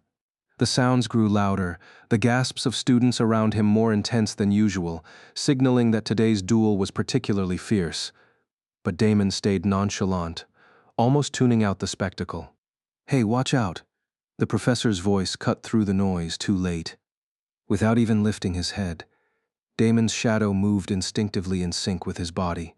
He dodged a beam of light, shifting to the side just in time, then ducked another, feeling the heat graze past him as he leaned away from the next. Finally, he sidestepped, avoiding the last flash by mere inches as it seared the ground behind him. The training grounds fell silent, students and professors alike staring in shock. Damon remained still, his eyes still on his pager, expression unbothered, as if nothing had happened. It took a moment for him to process it all, his mind finally catching up to his reflexive dodges. What just happened? Chapter 11. Mark of Shame. The realization of what had just happened finally caught up with Damon. He stood there, holding his pager in one hand and an envelope from Kale in the other. His gaze drifted to the scorched mark on the ground, where a beam of light had seared the earth just inches away from him. His face went pale. That could have been him, sensing every eye on him. Damon kept his expression tightly controlled, masking his fear with a hardened glare. His dark eyes held a glint of anger, a front to conceal the panic bubbling inside. His gaze shifted to Evangeline Brightwater, who stood frozen, her expression a mix of unease and shock. It was clear she hadn't meant for her attack to go astray. Beside her was Sylvia Moonvale, who met his stare coolly, while the other students remained silent, processing what they'd just witnessed. Damon's heart pounded as if it might burst, but he maintained his composure, unwilling to show any weakness before his peers, especially not to the nobles. With an exaggerated sigh, he looked toward the professor and lifted his pager. "Your time is up, Professor. I have another class to get to. Without waiting for a reply, he turned and walked off the training grounds. Ignoring the murmurs that followed him, he could feel their stares, heavy on his back. Don't look back, keep walking, he reminded himself, teeth gritted against the tension in his chest. The professor called something after him, but Damon was too rattled to register it. He simply kept walking until he reached a quiet spot beneath a tree, finally letting out a long, shaky breath. Looking down at his shadow, he murmured, "O my goddess, praise the Lady of Doom, mistress of fate, bringer of death, I almost joined her today." His heart continued to hammer as his shadow shifted beside him, waving dismissively as if to reassure him. Damon chuckled, feeling a surprising surge of gratitude. "Thank you. May the goddess reward you. You really saved me back there," he whispered, patting his chest. He couldn't explain it, but he was certain his shadow had reacted to Evangeline's light magic and allowed him to dodge what could have been a fatal attack. He sighed in relief, muttering to himself, "Another close call with the healers because of a noble. Damn them." His shadow seemed to agree, mimicking a fist as if cursing out the nobles itself. Damon smirked. "Still, thank you. I don't know what you are, but I'm grateful. Even if you might be dangerous, you still saved my life." He tapped his chin thoughtfully. "Now let's get through the day and find you some food." Opening his system panel, he noticed his shadow's energy level had dropped further, with a new status update. "Condition: Shadow is mildly hungry," he read aloud, then touched his own stomach as it growled in unison. "Guess I'm a little famished too. Let's finish the next class and then get something to eat for me." At this, his shadow raised a hand in exasperation, and Damon chuckled, shaking his head. "Come on, relax. I'll sneak into the dorm's kitchen storage later and swipe a whole cow for you. Trust me." His shadow crossed its arms, clearly unimpressed by the promise of a whole cow. Damon rolled his eyes, still scrolling through his pager. Not eating breakfast is catching up to me," he muttered, checking his schedule. "Let's see, next up is a theory class. Great, it's the history of the Demon Wars." His stomach grumbled again, but he ignored it, talking to his shadow to distract himself. "So, the demons and goddess races have been at war forever, though it always feels like the class is just propaganda for the goddess race. Don't worry, it's almost like listening to a story with a bunch of dates thrown in." As they walked, his shadow continued to make subtle, nearly imperceptible gestures in response, keeping him company in the silence. Damon's mind was plagued with worries, yet there was a strange comfort in knowing he had something to confide in, even if it was just his shadow. It was the smallest solace, but it made the solitude easier to bear. Perhaps that's why people kept pets. In his case, he was just a loner, talking to his shadow. Nothing unusual about that, right? "Oh, right," he muttered to himself, remembering the envelope Professor Blackthorne had given him. "I forgot to look at this." He glanced down at his shadow. "What do you think is inside? Couldn't be my results. He already threw those at me. Probably has something to do with me being a probationary student now." Finding a secluded bench beneath a tree, Damon settled down and carefully opened the envelope. As he scanned the contents, his brow furrowed. Cale Blackthorne, that bastard. The envelope contained a list of regulations he was now subject to as a probationary student. Most of the rules were tedious, but one line stood out, making his stomach twist. He was required to wear a probationary student brooch on his uniform, prominently displayed for all to see. Damon's heart sank. It was a blatant act of shaming, a way to mark him as lesser than his peers. They might as well have slapped a sign on him reading thief and paraded him naked around the campus square. His lips quivered. He had almost been in a decent mood, but this was a cold reminder that good things didn't come his way. Lowering his head, he pulled the brooch from his pocket, its insignia gleaming in the sunlight. He considered not wearing it, but Cale would no doubt use that as an excuse to make his life even harder. He sighed, voice barely above a whisper. "At least I still have the privileges of a golden ticket student." The weight of it pressed on him, his chest tightening with each breath. His shadow waved gently, as if to console him. "Yeah, I'm fine," he muttered, brushing himself off as he stood. "Let's get to class." I'm sure everyone else has already beaten me there by now. Chapter 12, The Prophecy. Damon hurried through the Academy's main building, mentally cursing the time he'd wasted reading over Professor Cale Blackthorn's letter. By the time he entered the History of the Demon Wars classroom, it was nearly full.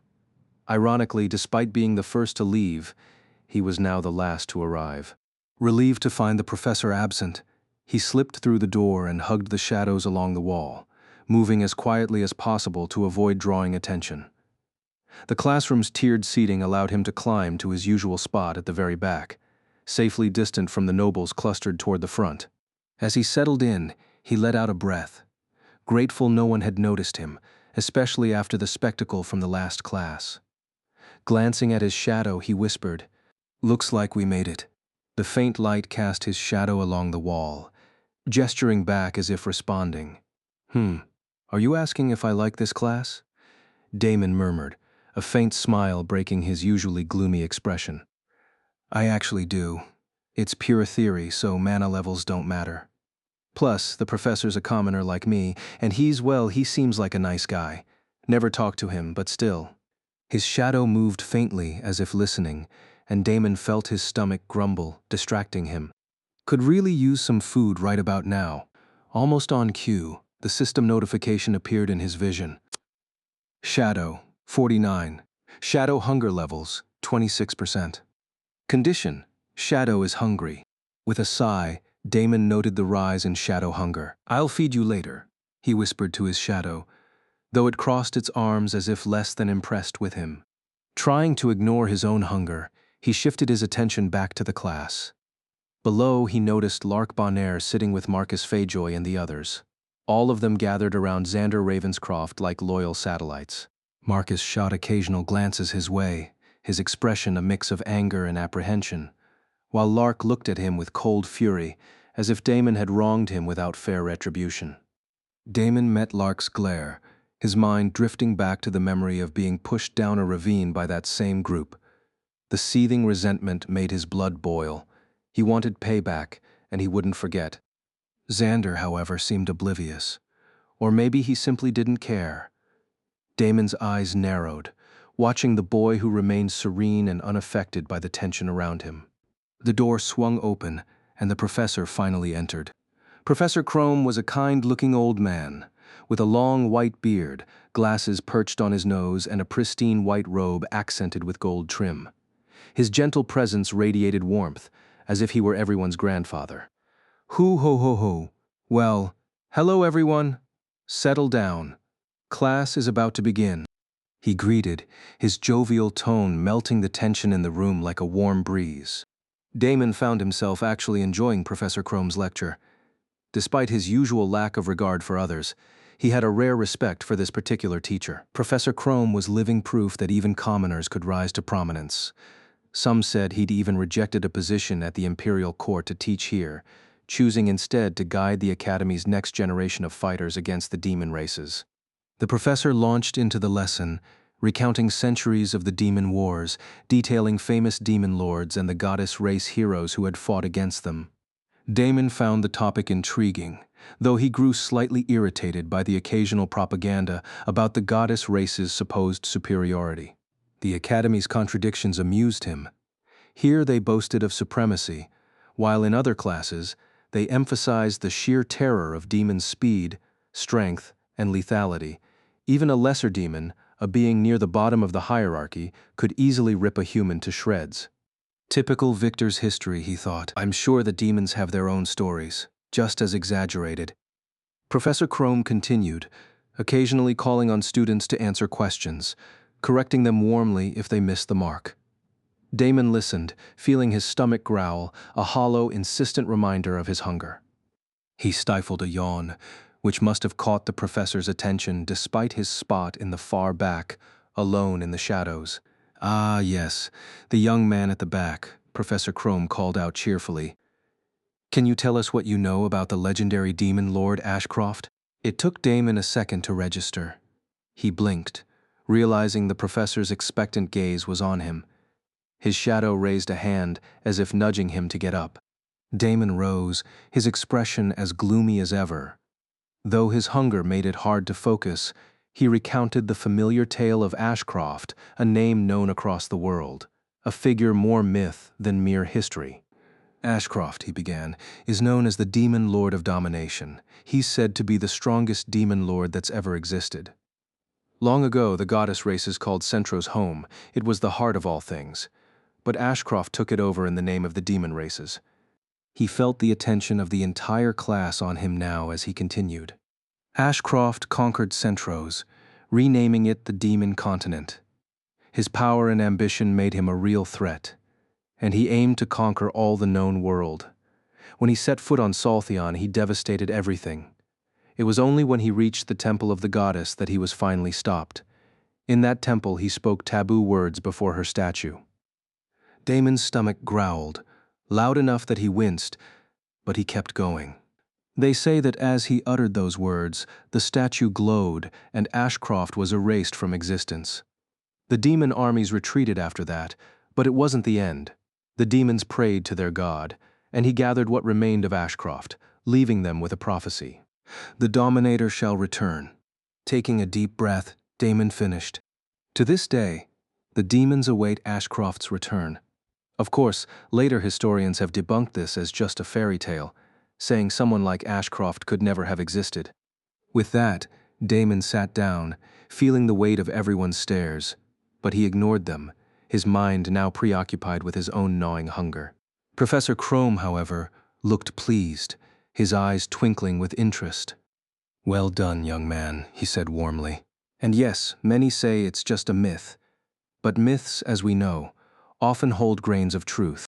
The professor's gaze lingered thoughtfully on Damon before he turned back to the board to continue the lesson.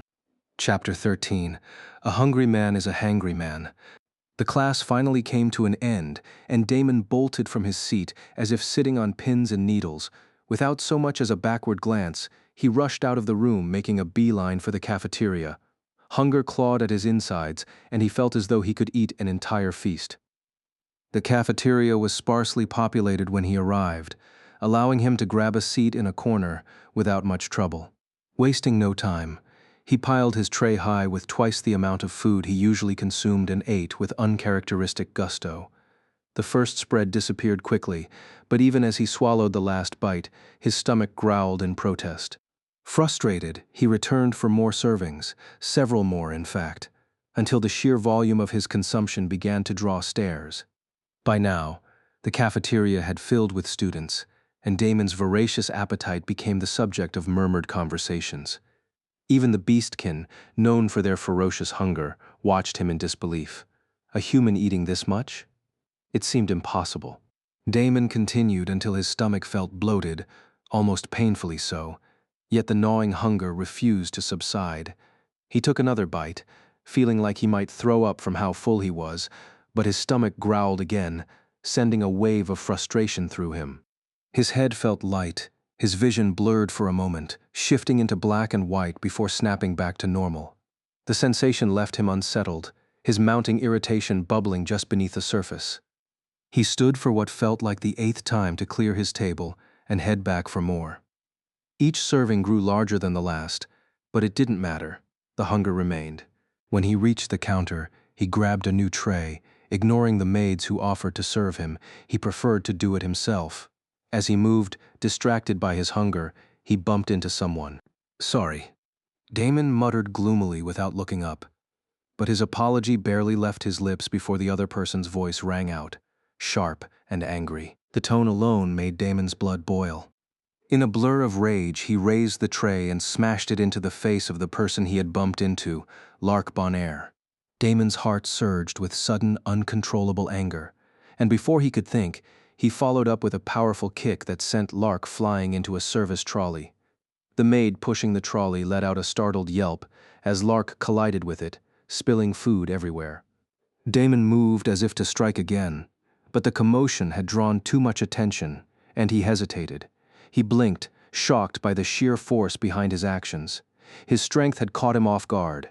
Glancing down, he saw his shadow behaving normally, yet something about it made his tired eyes narrow in suspicion. Lark, covered in food and seething, scrambled to his feet, ready to retaliate. "I'll kill you for this, Gray," he spat, his voice dripping with venom. Before Lark could charge, someone stepped in, grabbing his arm and holding him back. Damon glanced up to see Marcus Fayjoy, who wore a strained expression as he tried to calm his friend. "Let it go, Lark," Marcus urged. "Not here." "Let me go," Lark shouted, his voice echoing through the now silent cafeteria. "I'll kill this bastard today." Damon's dark eyes grew colder at the threat, and his lips parted, ready to retort. But another voice cut through the tension like a blade. "That's enough." The cold, aloof tone belonged to none other than Xander Ravenscroft. His mere presence silenced the room, and his piercing gaze made Lark stiffen. "You're causing a scene. This behavior is unbefitting of a noble." Lark froze, his fury doused by Xander's disapproving glare. Muttering under his breath, he shot Damon one last icy glare before stepping back. Damon glanced at Xander briefly, then turned away, his voice low as he muttered, "Not if I kill you first." Leaving the cafeteria, Damon's stomach still churned with hunger despite the absurd amount of food he had consumed. The gnawing sensation persisted, an unrelenting ache that followed him as he exited the academy's main building. He cast a weary glance at his shadow, his frustration spilling over. "Why? Why am I still so hungry?" he demanded. The shadow stirred, shrugging its shoulders in response.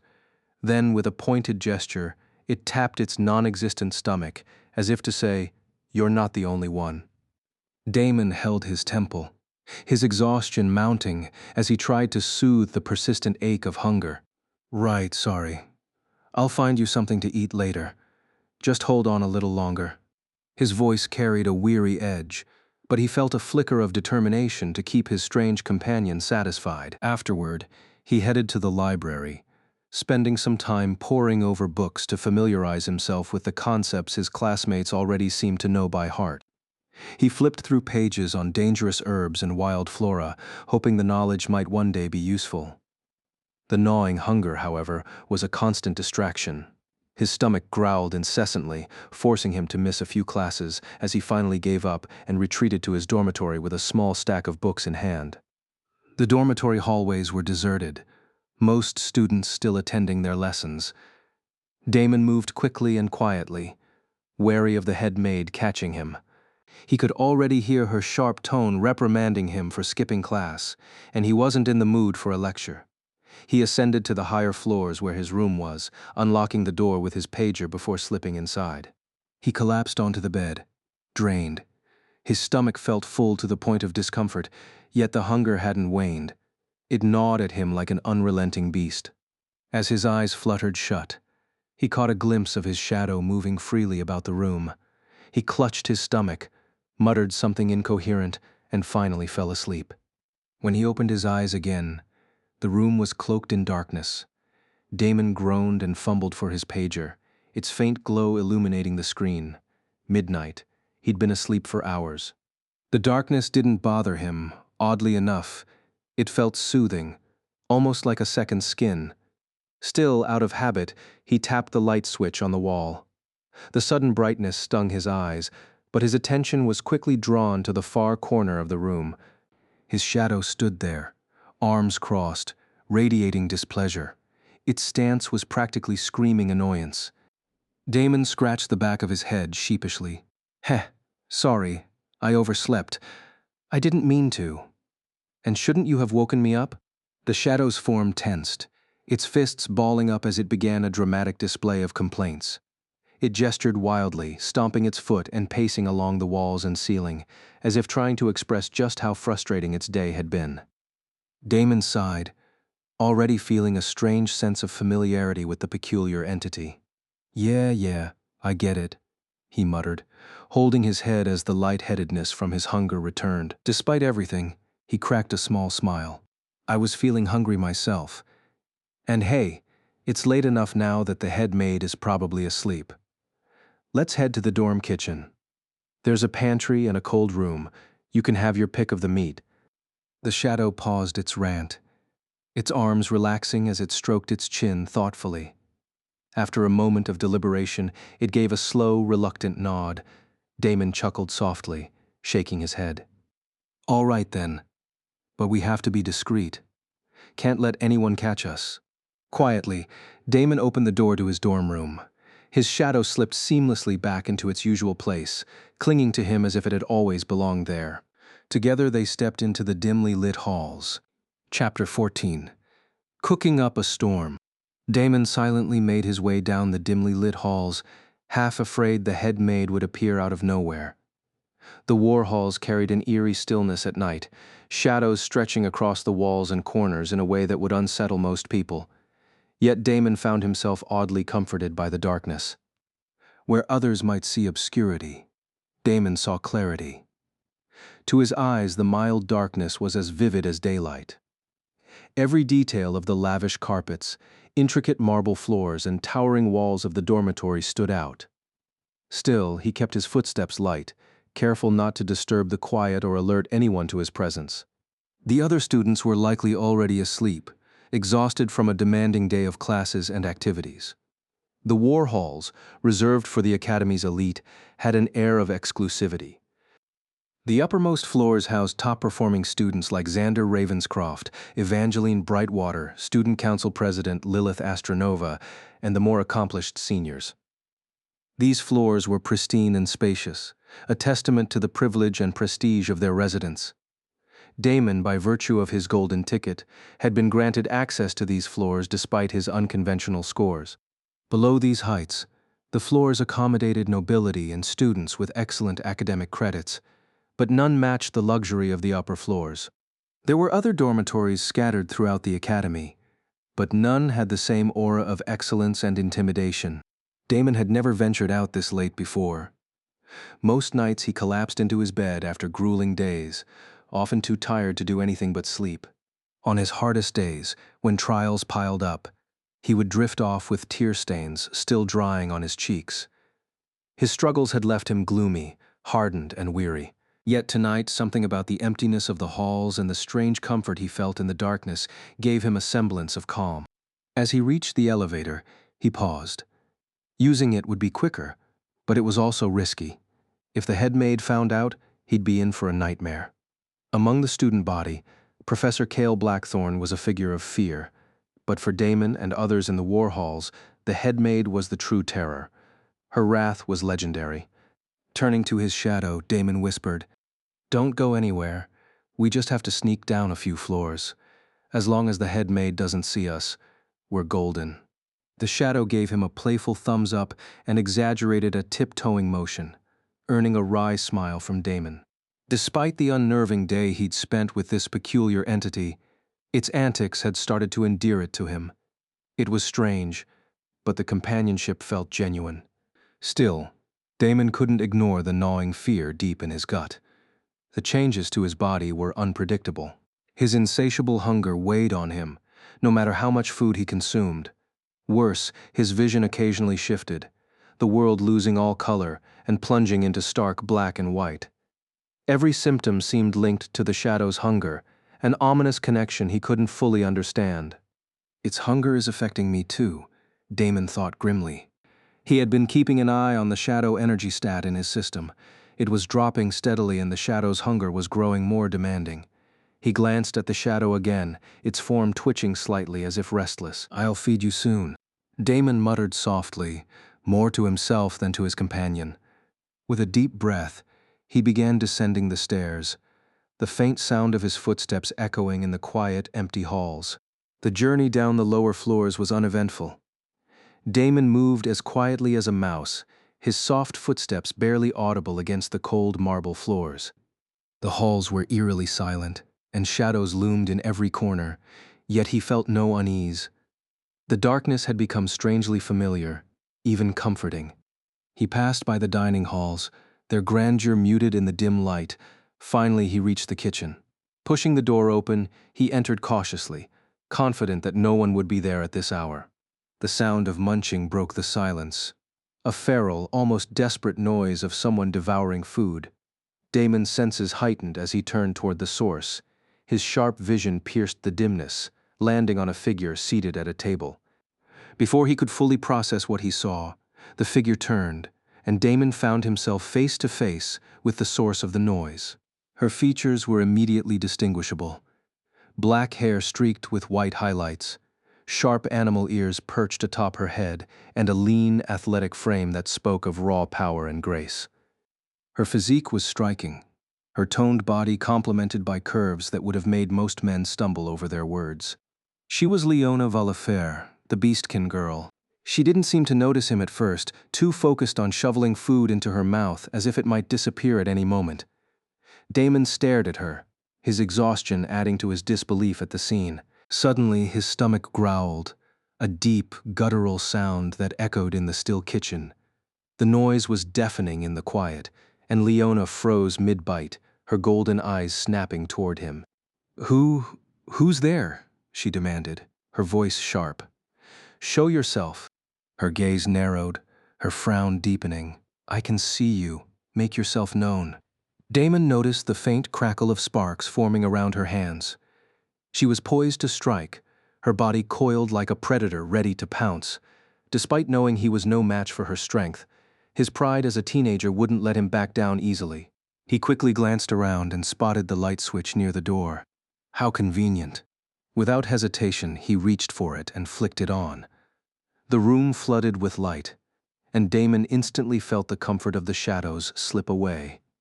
His own shadow returned to behaving normally, no longer stirring unnaturally. Leona blinked against the sudden brightness, and when her eyes adjusted, she took in Damon's disheveled appearance. Her expression softened, and the tension in her posture melted away. Food still smeared her mouth as she relaxed back into her seat without a word. Damon averted his gaze, his eyes falling on the other doors in the kitchen.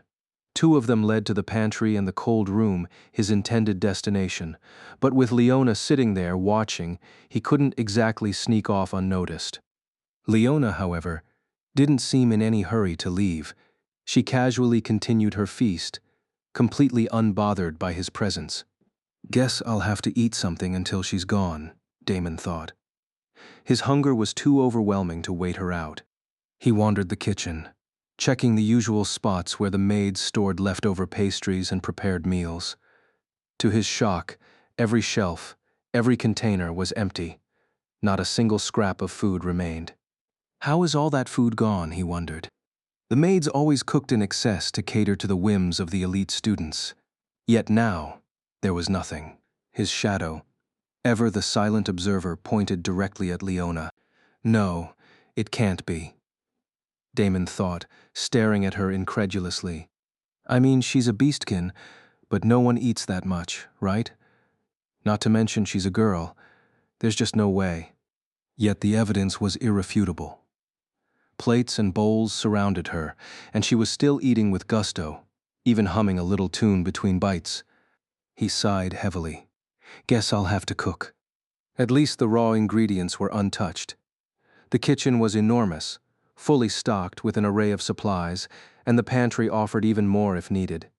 Damon gathered everything he could use, setting the ingredients on the counter. Leona glanced at him, her golden eyes curious, but she didn't stop eating. Damon got to work, prepping the meal with methodical efficiency. His knife sliced through vegetables with precision, and within minutes, his ingredients were ready. Despite his exhaustion and ravenous hunger, he moved quickly, determined to cook enough to satisfy the unrelenting void in his stomach. No matter how much he ate, his hunger never seemed to wane, a troubling realization he tried to ignore. With his prep complete, Damon lit the stove and began to cook. The rhythmic sounds of chopping, sizzling, and stirring filled the kitchen, blending with the soft hum of Leona's continued feast. Chapter 15, Sharing a Meal. The kitchen was massive, far more extravagant than what one would expect from a dorm kitchen. Outfitted with state-of-the-art gadgets imported from the magic continent of Arona, it was a place designed for luxury. Damon, however, barely knew how to use any of it. Such opulence was far removed from the life of a commoner, and he felt out of place even standing there. The only thing he recognized was the stove, and that was only because it looked simple enough to operate. He had seen the maids light it a few times before, and that knowledge proved sufficient. He started with something straightforward, stir-frying meat and vegetables. Tossing them in a pan, he added a mix of seasoning and spices, letting the aroma fill the air. It wasn't complicated, and Damon found the process surprisingly manageable. Next, he cooked rice, A lot of it. He wasn't planning on holding back tonight. A hearty soup with generous chunks of meat followed, its simmering broth adding another layer to the kitchen's intoxicating smells. Finally, he noticed some pre-sliced potatoes, likely prepped by the maids earlier. Grinning at his luck, he fried them to a golden crisp and whipped up a rich tomato sauce to pair with them. The kitchen soon became a storm of activity, the clatter of pots and pans blending with the hiss of sizzling oil. The air grew thick with the mouth-watering aroma of Damon's efforts. Seated at the table, Leona Vallafere paused in her feast, her sharp senses drawn to the enticing smells. Her chewing slowed, and though she continued to eat, her previous enthusiasm waned. The food she had devoured moments ago now seemed dull in comparison. Leona's golden eyes flicked toward Damon occasionally, watching as he moved with surprising efficiency for someone who claimed no familiarity with a luxurious kitchen. Her mouth watered despite herself, and she cursed her treacherous appetite for betraying her pride. Meanwhile, Damon worked tirelessly, barely able to keep up with his own hunger. His stomach grumbled incessantly, so he began eating as he cooked. Whatever finished first went straight into his mouth. But his cooking outpaced his eating, and before long, he had a mountain of food prepared. Finally done, Damon glanced around for a place to eat. The counter with its fancy high stools seemed unwelcoming, and the idea of retreating to the dining area was unthinkable. No way. If the head maid catches me in there, I'm dead. That left only one option: the table where Leona Vallafere was sitting. His face twisted into a grimace at the thought. Sharing a table with a noble wasn't appealing in the slightest. He could already imagine her looking down on him with disdain, her nose wrinkled in disgust. But then another thought pushed through his reservations. This isn't her table. It's academy property. All students are equal here. With those words to steel his resolve, Damon picked up the first tray of food and set it on the table. After several trips back and forth, he finally had his entire feast laid out. The spread was immense, the faint smoke curling upward carrying an irresistible aroma. One might think it was prepared for a large party of adventurers, yet it was all meant for one ravenous teenager. Adding the remnants of Leona's meal, the table looked more like the aftermath of a banquet. Leona kept her eyes fixed on her own food, or at least she tried to. Despite her best efforts, her mouth watered, and her gaze kept drifting to Damon's dishes. The smells were maddening, her beastkin senses heightening her awareness of every savory detail. Sitting so close to Damon's food was torture, as if she could almost taste it just by breathing. Damon, for his part, made a deliberate effort to avoid looking at her. He didn't want any trouble with any self-entitled noble, but the truth was, he found it hard to focus because she was stunningly beautiful, and to make things worse, she was still in her pajamas. The realization had only dawned on him while he was cooking, and now it nagged at the edge of his thoughts. His stomach growled, louder this time, breaking the silence. Without further hesitation, Damon dove into his meal like a beast unleashed. He started with utensils but quickly abandoned them, shoveling fries, chunks of meat, rice, and stir-fried vegetables into his mouth with his hands. Leona stopped eating entirely, her golden eyes sparkling with a strange curiosity as she watched him devour his food. Her mouth watered, and for a moment she seemed entranced. Then she shook her head as if snapping herself out of a daze and returned to nibbling on her pastries and cold sausages. Compared to Damon's flavorful dishes, her meal seemed bland and lifeless. Meanwhile, Damon was lost in his own frenzy. His lips glistened with grease, and he attacked his food with such intensity that even the stir-fry was not spared. But his body reached its limit before his hunger could fully subside. He leaned back, his stomach bloated and his movements sluggish. Despite the mountain of food he had consumed, his stomach still growled faintly.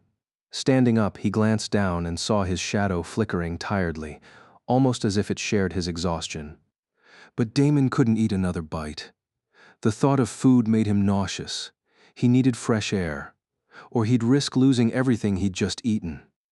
He scanned the kitchen and chose the garden door. The dining room door was off limits, too risky with the headmaid potentially nearby. He didn't even consider the dorm back entrance. It was undoubtedly locked at this hour. The garden door creaked open, and Damon stepped outside. The cool night air brushed against his face, offering immediate relief. The garden was serene, filled with vibrant flowers, a scattering of fountains, and carefully trimmed green shrubs adorned with rose vines as a barrier from the outside. He walked to the nearest fountain, holding his hand over his mouth as waves of nausea hit him. Sitting on the fountain's edge, he tried to steady himself. His shadow danced erratically at his feet, shifting between lethargy and strange bursts of aggression. Damon took deep breaths, trying to calm the unease building in his chest. Fear gnawed at him, not just from his shadow's unpredictable behavior, but from the isolation he felt. He trusted no one, neither in the academy nor beyond its walls. He couldn't share his plight with anyone. He was all alone. Just stay calm, bury it all, and keep a cool head. After several minutes, his head cleared, and he felt stable enough to return. Pushing open the kitchen door, Damon froze. Leona Valefier was gone, and so was the rest of his food. That damn beastkin ate my food. He shook his head. He wasn't going to eat it anyway. At least she's gone. With the kitchen finally empty, Damon moved quickly. He made his way to the cold room. It was time to feed his shadow. Chapter 16, Unique Diet. The Academy's kitchen was massive, outfitted with every amenity imaginable, especially in War Hall, the dormitory reserved for royals, nobles, and the Academy's elite students. Among its many features was the cold room, a vast space kept frozen to store a variety of meats. Damon pushed open the heavy door and was met with an imposing sight. Large vaulted doors, each one radiating an icy chill. He hesitated in front of them, his hand hovering over the handle as he debated whether to proceed. His stomach growled loudly, and his shadow flickered erratically on the floor, its movements almost agitated. Gritting his teeth, Damon clenched the handle and yanked the doors open. A blast of cold air rushed out, sending a shiver through his body as bright white lights illuminated the interior. The cold room was enormous, the walls coated in frost that shimmered under the lights. Rows of processed animal carcasses hung from metal hooks, cows, goats, and other creatures, their forms preserved in the biting cold. Crates filled with smaller cuts of meat were stacked neatly in the corners. The air was thick with the scent of raw flesh, sharp and metallic. Damon stepped inside cautiously, his shadow extending itself across the frosty floor, moving independently as if surveying the room. His head throbbed, and a wave of fatigue washed over him, even though he'd spent the entire day sleeping. "Hey, come on over here," Damon called to his shadow. The shadow retreated from its wandering and stopped in front of him, its vague form quivering slightly. "Let's go for that one. It's big enough and should be good to eat," Damon said, pointing at a frozen cow carcass, its head already removed. The shadow slithered toward the cow, circling it with a curious energy. Then, it stopped. Damon waited. 1 minute, 2 minutes. Nothing happened. Frustration bubbled up inside him. "What? Why aren't you eating?" The shadow shook its head, a gesture that seemed both annoyed and reluctant. It pointed at the cow with a tendril-like limb, its movements deliberate. Damon's patience snapped. "What do you mean you can't eat that?" The shadow crossed its arms, as if it were just as frustrated as he was. Damon pressed his fingers to his temples, massaging away the throbbing pain as he took a deep breath to calm himself. "Okay, fine. No problem.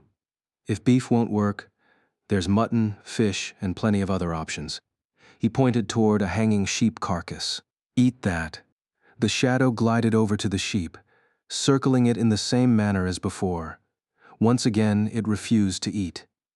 Damon's lips pressed into a thin line, his body trembling, whether from the cold, his own gnawing hunger, or sheer irritation, he wasn't sure.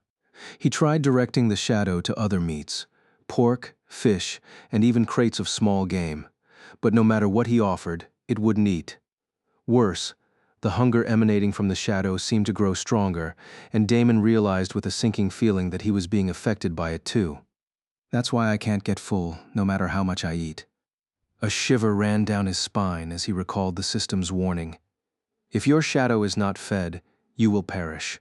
His heart sank, and his breathing quickened. What do I do?" Oh goddess, what do I do? Fear gripped him. He dropped to his knees on the icy floor, clutching his head. His thoughts spiraled as he struggled to find a solution. What do I feed it? Am I going to live like this? Will I die? The horror of his situation weighed heavily on him. He could feel it pressing down, suffocating him. As he sat there in despair, his shadow moved closer. A tendril rose from the floor and waved at him, catching his attention. Damon looked up, his face pale. The shadow gestured to its chest and flexed as if mimicking strength. Damon stared at it, his brows furrowed. It's trying to tell me something, to be strong, to not panic? Roughly guessing the shadow's intent, Damon forced himself to take a steadying breath. Okay, I'll figure this out. But as he looked around the cold room, surrounded by countless pounds of meat the shadow wouldn't touch, a nagging doubt remained. What if I can't? Damon smiled faintly, his lips trembling as he fought back the lump in his throat. His chest tightened, and tears threatened to spill. But he swallowed them down with sheer willpower. Yeah, thanks, he murmured, directing his words at the shadow. This isn't the time for a mental breakdown. I need to keep a cool head. So, you can't eat beef. Maybe you have a different diet. Souls and flesh, right? I just need to figure out what kind. With that resolve, Damon snapped himself out of his despair, his mind shifting gears as he began considering a plan of action. He stood up, brushing off his knees. I need to monitor my state and document everything I find. The system panel should give me accurate measurements. Leaving the cold room, Damon flicked off the lights and walked back to the kitchen. The fluorescent lights clicked off, casting the area in darkness as he climbed the stairs to his room. Once inside, he activated the system panel again, his tired eyes scanning through the information with a sense of urgency. The interface displayed a detailed breakdown of his shadow's hunger. Hunger levels: 0%, 20% hunger. Safe range. The shadow is under control. 20%, 50% hunger. Increased temptation to feed. Minor stat boosts. 50%, 80% hunger. Loss of partial control. Significant power boosts. 90%, 100% hunger, percent hunger. Shadow becomes ravenous, fully takes control. Immediate risk of losing humanity. Damon sighed, his shoulders slumping. His hunger was already at 49%. He was dangerously close to the next threshold, where he'd lose partial control of the shadow. Sitting down in a soft chair, Damon stared into the darkness of his room. His voice was low, edged with unease. I can't sleep. What if my shadow goes berserk while I'm unconscious and kills me instead? The shadow reacted immediately, clutching its chest as if scandalized, its form rippling with an almost offended energy. Damon rolled his eyes, dismissing the theatrics. I don't have time for this, he muttered, pulling out his pager and setting a timer. He kept the system panel open, its glowing interface a constant reminder of his precarious state. I need to know how long it takes for the percentage to change, he said, jotting down notes. If I can figure out the timing, I'll know how long I have. Despite the weight of exhaustion, Damon forced himself to move to his study, where a stack of books from the library waited for him. He pulled one open and flipped to the first page. I'll use this time to read, he decided, while observing my shadow and documenting any changes to my body. The pager will help me track everything. Lost in his research, Damon noticed the absence of light in the room. The darkness didn't matter. He could see perfectly, even without illumination. That was the first change he documented. But hunger gnawed at him, pulling his focus away. His concentration faltered, and his eyes felt heavier with each passing second. Eventually, his head dipped lower, resting on the table. Fatigue overtook him, and he fell asleep. The darkness gave way to the light of the morning sun, creeping through the edges of the drawn curtains. The rays grew stronger as the sun climbed higher, painting the room in golden hues. Yet Damon did not stir, his face buried in the crook of his arm. A sharp knock broke the silence. When no response came, the door creaked open, the measured clicks of heels echoing against the hardwood floor. His name was called out again, but he gave no response. Damon Gray. The stern voice of the headmaid pierced through the haze of sleep. A firm hand shook his shoulder, jostling him awake. "Damon Gray, wake up," her stern voice called. "Damon Gray, wake up now. Sleeping this late when you have a class is unbecoming of a student." Groggy, Damon blinked his eyes open, struggling to focus. The figure of the head maid stood over him, her sharp features outlined in the dim light filtering into the room. As Damon's vision adjusted, a wave of horror surged through him. The world around him had shifted. Colors died into shadows, and every detail was unnaturally vivid, as though he could perceive the faintest movements in the air itself. Wha," Damon stammered, his voice trembling. The headmaid frowned, her gaze piercing. "Are you quite all right, Damon?" Damon gripped the edge of the table, his breath hitching. "What is happening to me?" Chapter 17, Monochrome Perception. Damon stared at the headmaid, his widened eyes betraying the fear and confusion clawing at his mind. But it wasn't fear of her. It was the visceral, gut-wrenching shock of a world stripped of color. The room, the sunlight, even the headmaid herself, all of it had faded into stark black and white. The only exception was the headmaid's chest, where a vibrant golden glow pulsed faintly, alien in this monochrome existence. His hands trembled as he took a deep breath, trying to steady himself. The headmaid remained unaffected by the change, her stern demeanor unchanged. She was a tall, composed woman with long black hair braided neatly down her back and sharp amber eyes that always seemed to pierce through him. Her uniform was pristine, marked by a brooch displaying the Academy's crest, a small detail Damon would never have noticed before, but now he could see it with startling clarity. "Damon Gray, are you all right?" Matilda's voice was firm, though her eyes narrowed as she caught Damon staring. The golden glow captivated him, drawing his gaze with an almost magnetic pull. His mouth hung open, and to his horror, he felt the unmistakable wetness of drool trailing from his lips. Yes, Miss Matilda. I'm fine," he muttered, forcing himself to tear his eyes away from her chest. The room's monochrome state remained overwhelming. The sunlight streaming through the windows lacked its usual warmth, appearing cold and colorless. Yet somehow, Damon still knew the original colors of everything: the polished mahogany of his desk, the navy curtains swaying lightly by the window. His vision was unnervingly sharp, even the dew droplets on the window frame, reflecting faintly distorted images of the outside world, were startlingly clear.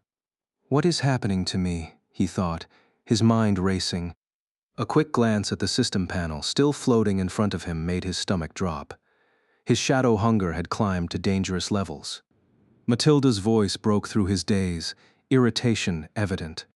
"Damon Gray, stop staring into the distance and get up. You have 15 minutes to get ready. After that, you'll have 5 minutes to eat before heading out. That gives you a total of 20 minutes. Now move." Her sharp tone jolted him. Yes, I'll be ready," he stammered, scrambling to his feet and bolting toward the bathroom. Matilda, frowning slightly, glanced around his room, noting its spotless condition, a testament to the maid's efficiency. She turned to leave, but paused just before closing the door, her brows furrowed. Did the color of his eyes change? I'm certain he had blue eyes before. The thought lingered as she walked away, her memory of Damon's peculiar black eyes gnawing at the edges of her mind. In the bathroom, Damon slammed the door shut, his breaths coming in short, shaky bursts, his gaze flicked toward his shadow on the wall. At first it seemed normal, mimicking his movements as it always did, but then it glitched. It wasn't his imagination. The shadow flickered erratically, its edges warping and distorting. One moment it was there. The next, it seemed to blink out of existence for a fraction of a second before returning, weaker than before. Its usual playful gestures were absent, replaced by a feeble stillness that was deeply unsettling. Damon's breath caught in his throat. He called up the system panel, dread pooling in his stomach. Shadow hunger levels, 80%. Condition: Shadow is starved. A deep hollow ache flared in his stomach as if on cue. His body felt heavy, the heat of hunger radiating from the pit of his being. He shook his head weakly, trying to push the feeling aside. Get it together, he muttered to himself. He quickly washed up, the cold water doing little to refresh him. Once done, he dressed in his clean academy uniform, carefully pinning the brooch given to him by Professor Cale Blackthorne to his chest. Before stepping out, Damon glanced at himself in the mirror. His black eyes stared back, void of their former blue hue, heavy dark circles under his eyes. With a sigh, he adjusted his uniform, ensuring it fit neatly and avoided drawing unnecessary attention to his appearance. I need to avoid crowded areas, he thought grimly as he exited the bathroom and headed downstairs, his mind already racing with the complications of his new reality. Damon stepped into the elevator, his fingers trembling slightly as he pressed the button for the ground floor. The soft hum of the machinery did little to calm the storm brewing within him. As the doors slid open, he strode forward, intent on leaving the building, when a maid called out to him. Her voice, polite yet firm, pulled him from his thoughts. Reluctantly, he followed her down the hall toward the dining room. As they walked, Damon couldn't ignore the faint golden glow radiating from her chest. It was the same as what he had seen in the headmaid, a warm, ethereal light that stirred something primal within him. His mouth watered involuntarily, and the faintest scent of something delectable wafted through his senses. The hunger clawed at him. For a brief moment, an uncontrollable urge to attack flared in his mind, a dark whisper urging him forward. No. He shook his head sharply, forcing himself back to reality. The maid led him to a small table where a modest breakfast had been arranged. She lowered her head respectfully before speaking. You did not eat breakfast yesterday. The headmaid insists you do so today. Her tone softened slightly. She also said she is willing to forgive your absence from the dorms the night before. Damon blinked, momentarily distracted. He could hear her heartbeat, the rhythmic pulse of her blood coursing through her veins. The golden glow of her soul captivated him, but he forced his gaze downward, unwilling to let her see the hunger in his eyes. The maid stepped back after delivering her message, bowing slightly before leaving the room. Her absence gave him the clarity to process her words. How did she know, he wondered, his brows furrowing in confusion. As the headmaid, it was Matilda's duty to oversee all the students in the war halls, even someone like him. But Damon couldn't shake the question of why she cared so much about his actions. His stomach growled, interrupting his thoughts. With a fatigued expression, he wolfed down the food in front of him. It was gone in moments, consumed with such ferocity that it startled even him. Yet the hollow ache in his gut remained. No matter how much he ate, it wouldn't make a difference. This insatiable hunger wasn't physical, it stemmed from something far darker. His eyes flicked to the faint golden light he could see emanating from others' chests. Each glow whispered of sustenance, and he couldn't deny the truth any longer. I know what my shadow wants, he thought grimly. And it's not good. Pushing the empty plate aside, Damon stood abruptly. Dark circles hung under his eyes, and his once sharp, gloomy gaze was dulled by fatigue. Without a word, he left the dining room and exited the dormitory, the brisk morning air greeting him as he stepped outside. As he reached the academy's main plaza, a sudden jolt of awareness hit him like a lightning strike, his breath caught in his throat, his senses sharpening in an instant as the world around him seemed to ripple. Something was wrong, terribly wrong, and the shadow inside him stirred with a chilling anticipation. Chapter 18. The Pain of Starvation. Damon stood frozen in place as students moved past him, their chatter blending into a dull hum. His breath hitched, and his pupils dilated, the black of his eyes expanding unnaturally, as if they sought to consume all light. A long trail of drool leaked from his parted lips, unnoticed as his gaze locked onto the crowd. In his monochromatic world, the vibrant glow of their souls was unbearable, radiant, tantalizing, and beckoning him to devour them. Beneath his feet, his shadow began to writhe unnaturally, tendrils of darkness curling and coiling like smoke, inching toward the ground around him. It reacted violently, a predator denied its prey, its erratic movements mirroring Damon's own inner turmoil. He took a slow, deliberate step forward, his hand reaching out toward a nearby student. The glow radiating from their chest was irresistible, pulling him forward like a moth to a flame. His eyes darkened further, and a predatory glint appeared in his gaze. Inches from touching the student, Damon froze. A surge of clarity hit him like a splash of cold water. Ah! He collapsed to his knees, clutching his stomach as if trying to contain the ravenous hunger clawing at his insides. A few passing students stopped, glancing at him with concerned expressions. The weight of their stares was enough to jolt him into action. He forced himself to his feet and bolted, his steps unsteady as he fled the plaza. Behind a detached building, Damon finally stopped, leaning heavily against the wall as he caught his breath. His chest heaved, his heart pounding in his ears. His shadow, normally mischievous and animated, had changed. It twitched erratically, its movements weak yet feral, as though gathering its strength for a desperate attack. Damon collapsed onto the ground, his legs giving out beneath him. He raised his head weakly, his body trembling with a mix of fear and exhaustion. Despite the terror gnawing at his mind, his thoughts felt unnervingly calm and cold. I know what it wants, he realized, his gut twisting in revulsion. His shadow wasn't satisfied with scraps or ordinary sustenance. It craved souls vital, powerful souls from beings like humans, elves, beastkin, and other races with potent life forces. Arg. A guttural groan escaped his lips as a wave of hunger-induced pain racked his body. Time blurred as he sat there, clutching his sides, his breath shallow and uneven. Occasionally his vision would black out, plunging him into brief moments of unconsciousness. He glanced at his pager, using it to record the durations of his blackouts. It wasn't much, but it gave him some semblance of control over his spiraling state. His enhanced senses only made things worse. Through his shadow, he could perceive the movement of people and objects by the way they disrupted the light and darkness around them. The constant influx of sensory data was overwhelming, and each time he lost focus, it felt as though his consciousness expanded to encompass all the shadows around him. It was disorienting, painful, maddening. Hours passed, and by the time he emerged from his stupor, it was already lunchtime. He hadn't attended a single class, but the chatter of students and the unmistakable mention of lunch and cafeteria reached his ears, pulled in by his heightened hearing. Food, food. The words slipped from his lips in a low, groggy mutter. He staggered to his feet, his movements sluggish and jerky, like a reanimated corpse. He joined the flow of students heading to the cafeteria, blending into the crowd as best he could.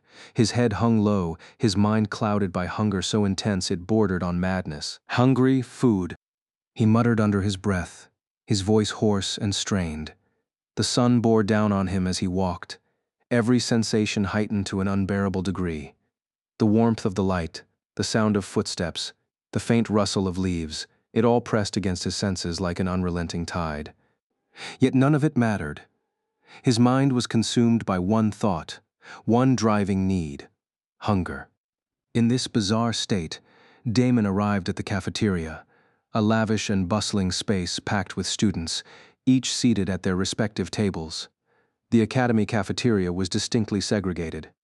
On the first floor, long communal tables were designated for commoners and underprivileged students. The second floor featured more exclusive round tables, reserved for the wealthy and middle-level nobility. But the pinnacle of luxury lay on the third floor, an area enclosed by transparent glass walls. This elite section required scanning one's pager to access. From outside, students could see the opulence within, a deliberate display of privilege reserved for upper nobility and elite students. Entry here required either status, an abundance of academy privileges, or both. Damon, however, had neither status nor favor among the elite, yet he still ate there, every day defiantly claiming his place among the nobles. His justification? A golden ticket, an academy privilege that granted him access to this hallowed ground. This boldness earned him scorn and bullying from the upper class, but Damon didn't care. Even in his current hunger-driven haze, his stubbornness endured. Without hesitation, he approached the glass doors, a small, bitter smirk tugging at his lips as the thought of smug nobles flitted through his mind. A hungry man was also an angry man, and Damon was both. Pulling out his pager, he swiped it against the sensor, the doors opening with a mechanical hum. He stepped through, ignoring the disdainful stares that burned into his back. Ordinarily, he would head to the counter and serve himself, but today he lacked the energy. His legs felt like lead, his mind fogged by starvation. Collapsing into a chair, Damon reached under the table and pressed a small button, summoning a maid. The woman approached promptly, her steps hesitant as she noticed his trembling form. He didn't even look up at her, keeping his head low as his body quaked under the strain of his hunger. "Food," he growled, his voice low and feral. The maid bowed quickly, a flicker of fear crossing her face at the raw, primal edge in his tone. "What would you like to eat?" she asked cautiously. "Food. Now. Yes, yes, right away." She hurried off, returning moments later with a service trolley laden with dishes. Damon didn't wait for her to finish setting the plates. As soon as they hit the table, he began devouring the food, shoveling it into his mouth with wild abandon. "More," he demanded between bites. "More, more." The maid yelped, nodding frantically. "Yes, right away." She rushed back and forth, bringing more and more food to Damon's table. But no matter how much she provided, it was never enough. Damon ate like a ravenous beast, his table manners non-existent, food spilling onto the table and floor. His frenzied behavior quickly drew the attention of the other students, most of whom were nobles. "What a beast! Who let such a savage creature in here? Disgusting." The murmurs grew louder, but Damon ignored them. He didn't care what they thought. As long as they didn't touch him, he would let it go. From her table, Leona Valafir watched with sparkling eyes. The beastkin had a substantial pile of food before her, but her interest was wholly focused on Damon. The more Damon ate, the more despair filled him. No matter how much he consumed, the gnawing hunger remained, a void that nothing could fill. Frustration built within him, bubbling over into raw rage. With a guttural grunt, Damon suddenly stood, and with a surge of monstrous strength, hurled the table several meters across the room. It crashed into the counter, shattering glass and scattering food everywhere.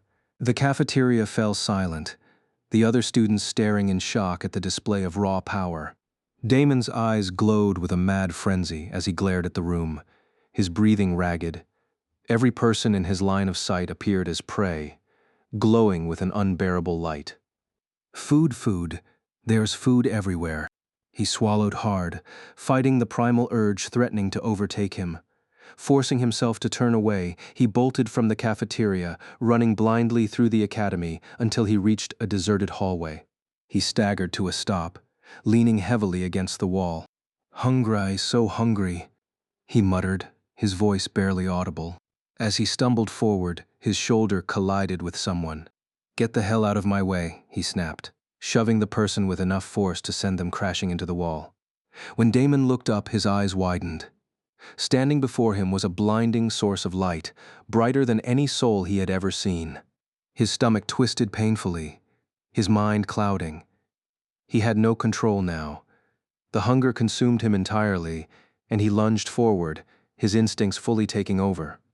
Evangeline Brightwater froze in her tracks, the radiant light around her intensifying with an almost blinding fury.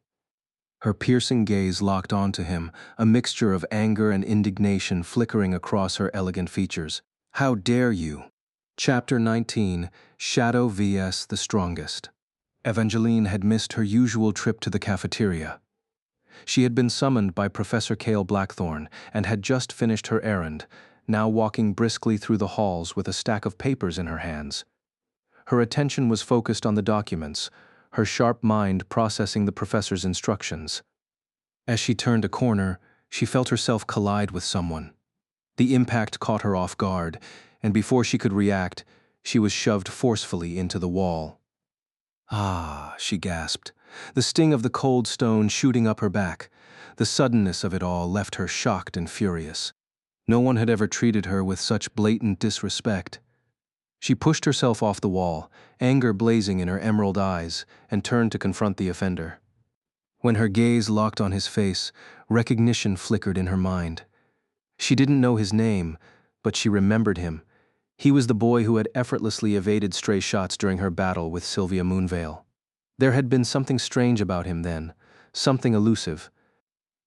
But now, as she looked at him, she felt a chill crawl down her spine. His eyes were pitch black, his lips twisted into a snarl, and the way he stared at her was anything but human.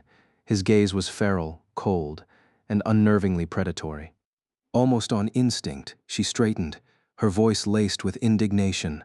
"How dare you?" Before her words had fully left her lips, he lunged forward. The movement was so sudden that Evangeline's mind blanked for a second. Her body tensed to defend itself, but just before he reached her, he stopped. He froze in place, trembling violently, his hand clutching his head. "Sorry," Damon whispered hoarsely, his voice a faint rasp. He didn't even look at her, his face contorted with pain and frustration. Evangeline blinked in confusion, her anger momentarily replaced by unease. She studied him, noting the way his shadow seemed to writhe unnaturally beneath his feet, dark tendrils rising and sinking back into the ground as if alive. To her shock, he began to back away, his movements rigid and strained. He was trying to leave. Her anger flared once more. "He shoved me and thinks he can just walk away without an explanation." "Wait," she snapped, stepping forward and grabbing his shoulder to stop him. That was the moment everything unraveled. The instant her hand made contact, Damon stiffened. The sensation brought forth a flood of memories, times he'd been mocked, beaten, and humiliated by Marcus and his gang. A spark of rage ignited within him, consuming his fragile restraint like oil poured onto an open flame. His body trembled violently, and his eyes darkened further as shadows began to rise around him, swirling chaotically. Evangeline's hand slipped from his shoulder, as Damon let out a low, guttural growl. Before she could react, he turned on her, grabbing her arm with terrifying strength. Without hesitation, he pulled her into a throw. Evangeline felt the air rush around her as her body was launched through the corridor. Reacting instinctively, she twisted midair and landed on her feet, her boots skidding slightly against the floor. The papers she had been carrying scattered around her like fallen leaves, forgotten as her narrowed gaze locked onto Damon. "What is wrong with you?" she demanded, her voice sharp but steady. Damon didn't respond. His body trembled violently, his breaths ragged and shallow. The shadows around him grew thicker, coiling upwards like snakes, their tips almost brushing his feet.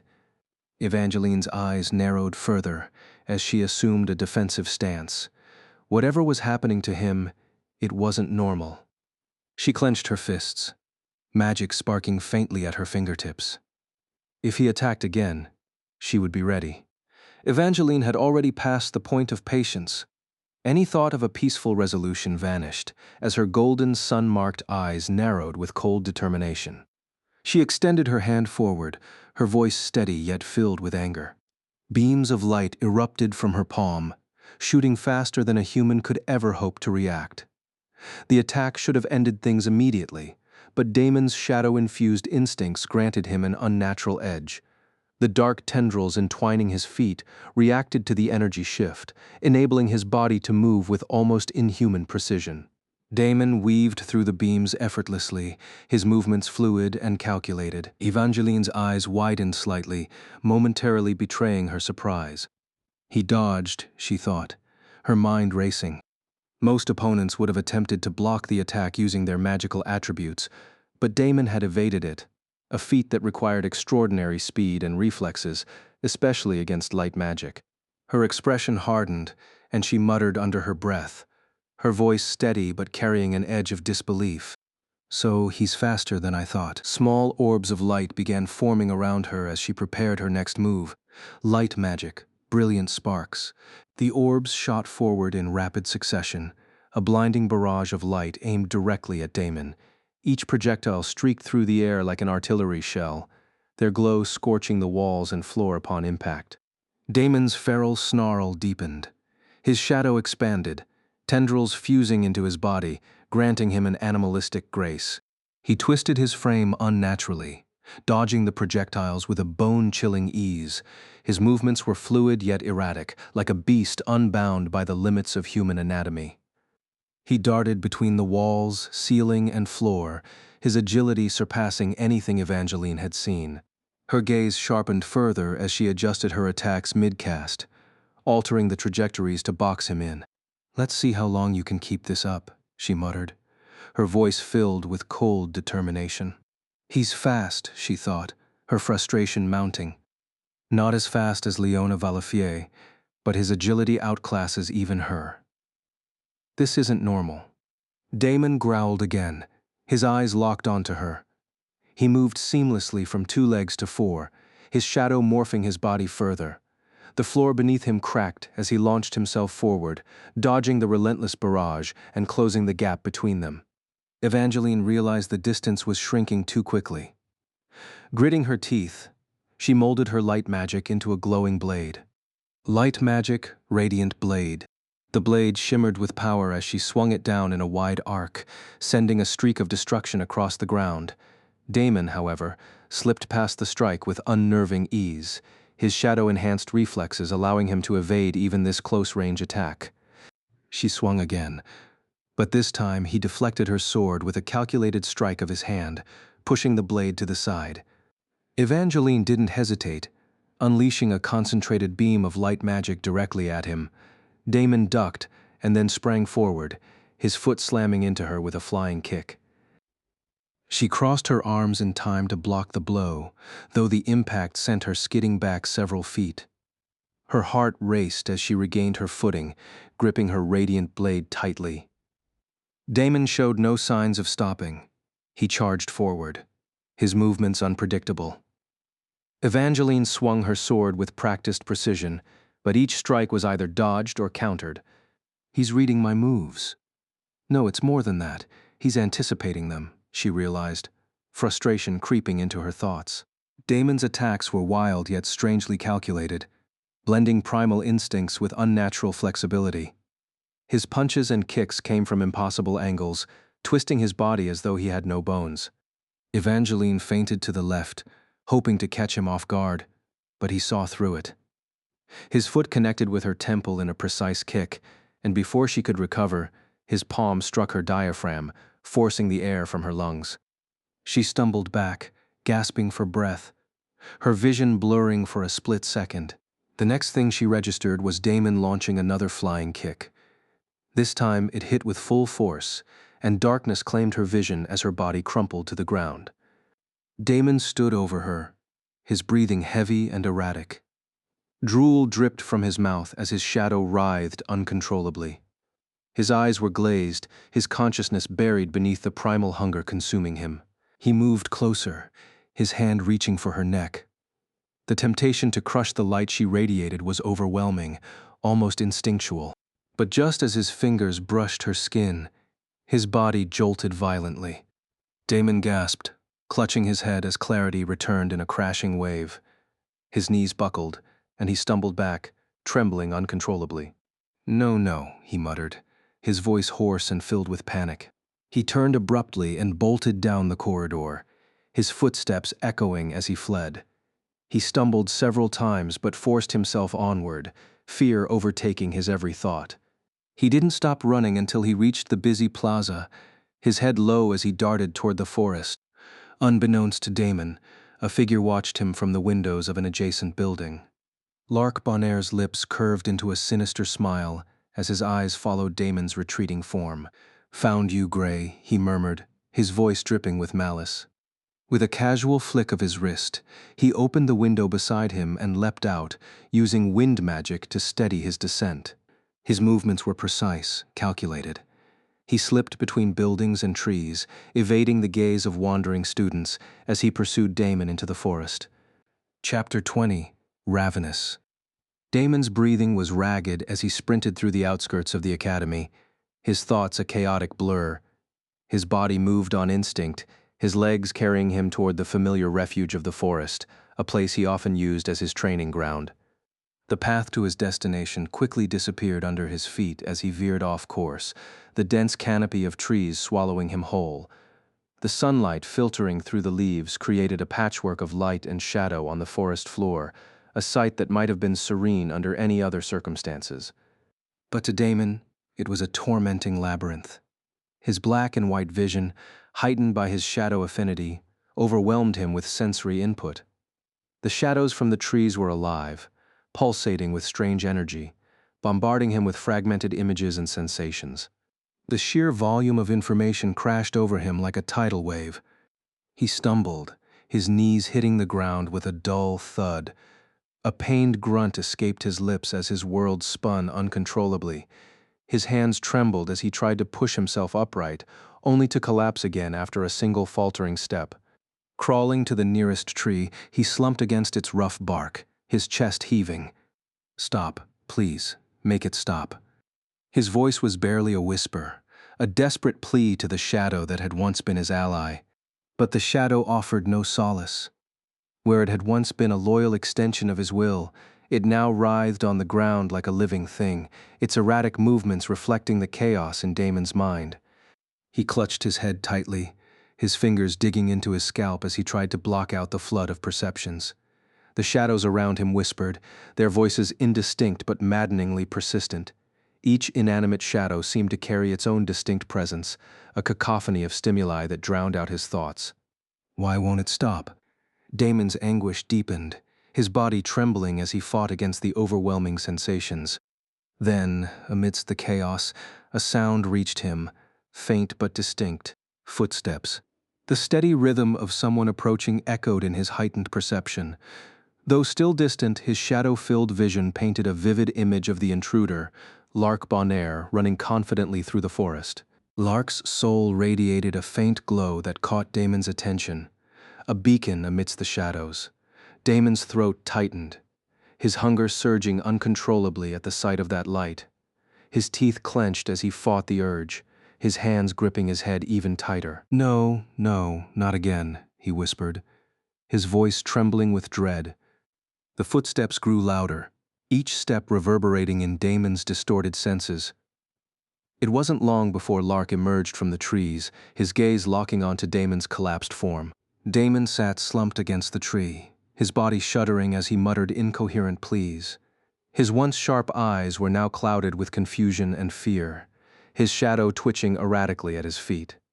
Lark's lips curled into a slow, calculated smile as he observed the scene. "There you are, Gray. I've been looking for you since yesterday." Lark Bonaire's voice rang out, sharp and mocking. He strode toward Damon confidently, summoning a whip formed of wind magic with a casual flick of his hand. "You didn't really think you could kick me and just run away, did you?" Lark sneered. "You're so lucky Lord Xander stopped me back then." "Heh, heh, heh." Damon sat slumped against the tree, his head lowered and hands clutching his temples. Shadows flickered erratically around him, twitching like living things. His voice was weak, almost a whisper. "You should run. I won't be able to stop it if it reaches 90%. Lark paused, narrowing his eyes at Damon's muttering. To him it sounded like defiance, as if Damon were issuing a challenge, even in his weakened state. "For someone as weak as you, Gray, you sure have a big mouth," Lark said, stepping closer. "After I'm done with you today, you'll never raise your head to your betters again." Damon raised his head slightly, his expression hollow. His eyes darted briefly to the side, where a glowing system panel flickered in his vision. Shadow hunger levels, 89%. The warning burned into his mind, yet his voice came out soft and desperate. "Run away. Just go. It's hungry."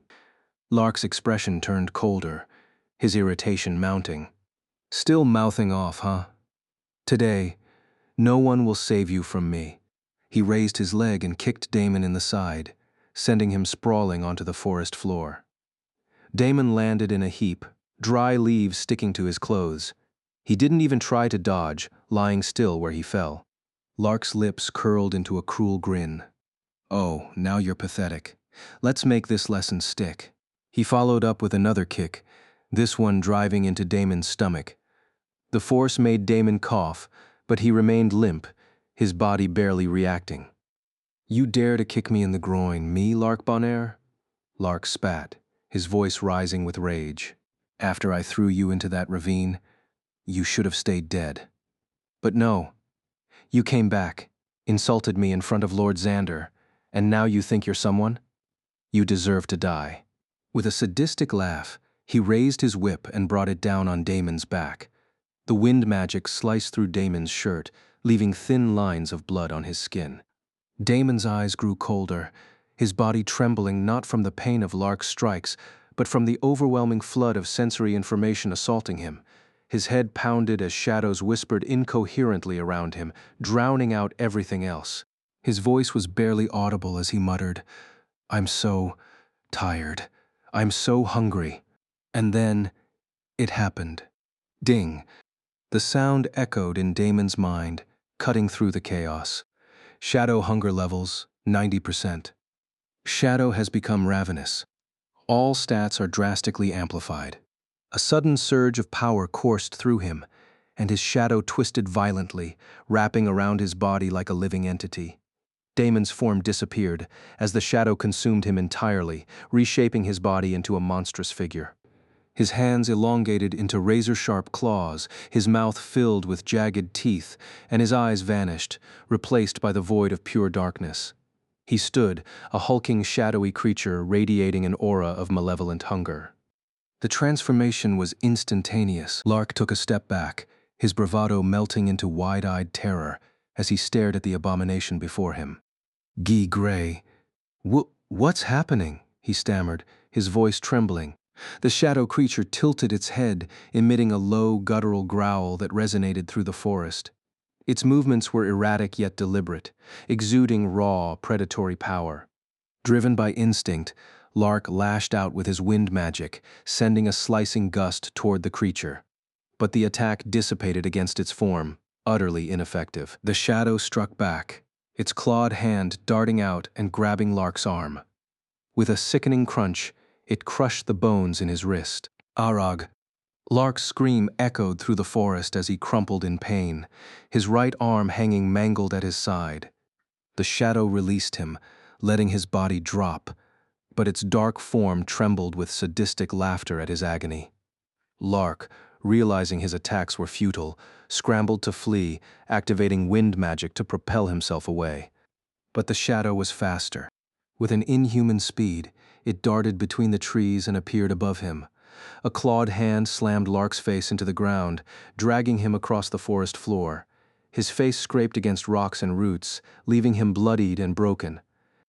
He tried to scream, but the shadow pressed him down, cutting off his voice. Then, with terrifying strength, it lifted him and hurled him into a tree. The force splintered the trunk, leaving Lark gasping in a pool of his own blood. You monster," Lark croaked, trying to crawl away. "I'll report this to the Inquisition. I swear on the Bonaire name." The shadow stepped closer, its claws carving through nearby trees as it advanced. "I am hungry," it whispered, the voice guttural and alien. Lark froze, his bravado evaporating into pure terror. "Guy, Gray, please don't do this," he begged, his voice cracking. "I'm a noble. I'll pay you millions of zany. Spare me. I swear, I'll never bother you again." The shadow didn't respond. Its void-like maw opened wide, jagged teeth glinting before it clamped down on him. Lark's screams were cut off as the shadow devoured him whole, leaving no trace behind. For a moment, the forest was silent. Then the shadows receded, melting away from Damon's form. He collapsed to his knees, trembling as he regained control of his body. "You have slain Lark Bonaire. You have received 5 attribute points. You have acquired the skill 5x. Your shadow is full." Damon's breath caught in his throat as the notifications faded. Tears streamed down his face, and his voice cracked with anguish. What, Chapter 21, Erasing the Evidence. The forest was eerily silent, the stillness pressing on Damon like a weight. His breaths came in shallow gasps as he glanced around, willing himself to calm down. The situation was dire. If he were implicated in the death of Lark Bonaire, his life at the academy, and possibly beyond, would be over. The academy prided itself on being neutral ground, where students enjoyed a degree of diplomatic immunity. Its own rules superseded external laws. But Lark wasn't just any student, he was a noble. A simple fight would have been excused, but this was different. Damon hadn't just killed him, he had consumed him in an act that would be deemed both inhumane and monstrous. The very thought sent a shiver down his spine. Tears that had spilled moments ago dried instantly as cold reality settled in. The Temple Inquisition, the rumors Damon had heard about their methods made his stomach churn. "If I get caught, it's all over," he whispered to himself, biting down on his lip until the metallic taste of blood filled his mouth. His mind raced, consumed by fear and the desperate need to cover his tracks. The guilt of killing Lark was shoved aside, replaced by a primal survival instinct. He began formulating a plan, forcing himself to think logically. The scene was littered with evidence. Claw marks on the trees, bloodstains, a broken tree trunk, torn fabric, and Lark's pager lying on the ground. Damon took deep breaths, his hands trembling as he assessed everything. No mistakes, he reminded himself, knowing that any slip-up could spell doom. He decided against heading directly to the academy. Instead, he moved toward the barrier at the edge of the forest, breaking a few branches along the way to simulate the chaotic retreat of a monster. He carefully placed strips of Lark's torn clothing on shrubs and hung the pager on a snapped branch. Each step was deliberate, leaving no trace of his involvement. Circling around, Damon crossed the barrier into the wilderness beyond. He made his way to a nearby river, its cool water sending a shiver through his body as he waded in, letting the current wash over him. No scent, no tracks, he thought, emerging soaked and chilled but resolute. Back within the safety of the academy's barrier, Damon headed toward the secluded forest where he often trained. Here, he was meticulous, leaving no tracks or signs of his passage. Arriving at the clearing, he hung his academy uniform on the weapons rack. The enchanted fabric, damaged by Lark's wind whip, was already mending itself, a testament to its craftsmanship from the magic continent of Arona. That at least was one less thing to worry about. But the gnawing anxiety wouldn't leave him. He didn't know how long it would take before someone noticed Lark's absence. He clenched his fists, his knuckles turning white. Turning to a training dummy, he let out a guttural yell, punching it with all his might. "Why? Why did this have to happen to me?" His voice cracked with anguish. As sunlight filtered through the canopy, Damon's shadow stretched long on the ground. It twitched, shifting unnaturally. He froze, his breath catching as he noticed it scratch its head in what seemed like an apologetic gesture. "Go away," he shouted, his voice filled with raw emotion. The shadow flinched, retreating behind a training dummy. From its hiding spot, it peeked out cautiously, almost like a child afraid of scolding. Damon glared at it, his body trembling with a mixture of anger, fear, and helplessness. For now, the forest was silent once more. But Damon knew the reprieve wouldn't last. Damon collapsed onto his rear, his chest heaving as he fought to suppress the fear threatening to overwhelm him. He clenched his fists, forcing himself to think rationally. "I didn't leave any traces. I should be fine. I just need to act dumb if anyone asks. Lark probably didn't tell anyone he was coming after me. Or Marcus and his group would have been with him. No one else knew he was here but me." Despite his efforts to stay calm, the fear gnawed at him, creeping in every time he let his guard down. He couldn't risk returning to the academy in broad daylight. Someone might spot him, and suspicion would follow. The scene he'd left behind pointed to a monster attack, but the nagging thought of being suspected kept him frozen. "I need to distract myself," Damon muttered, but the thought of training felt impossible in his current state. Instead, he opted for the next best thing, checking his system panel. With a flicker of thought, the translucent screen appeared before him, displaying his stats. He scanned the familiar numbers, his heart steadying as his mind focused on something tangible. HP 50-50, Mana 30-30-30, Strength 9, Agility 12, Speed 25, Endurance 10, Class Shadow 100, Shadow Hunger Levels 0%, Shadow Level 1, Condition Shadow is full, Attributes Umbra, Skills 5x, Locked. His stats hadn't changed much, except for a few notable differences. His shadow energy had returned to full, resting at 100%, and the hunger level was now 0%. Damon grimaced, recalling the moment his shadow had devoured Lark Bonaire. His theory seemed correct. His shadow fed on intelligent creatures. He tapped on the Shadow Level tab, revealing a submenu. Shadow Level 1. Your shadow level reflects your control and power over your shadow. You can level up by feeding it and completing specific challenges or quests, which grant stat points to enhance HP, mana, and other attributes. Level up requirements. Souls consumed, 1/3. Damon stared coldly at the words. The requirement for leveling up was clear. Souls. He had gained one from killing Lark Bonaire. His chest tightened, but before guilt could take hold, something else caught his attention. At the top of the screen, a small icon blinked, a number 5 with a plus sign. Damon focused on it, revealing another menu. Attribute points. Attribute points are gained by feeding the shadow or completing quests. These points can be distributed to empower any specific stat. Available points. 5. His eyes gleamed.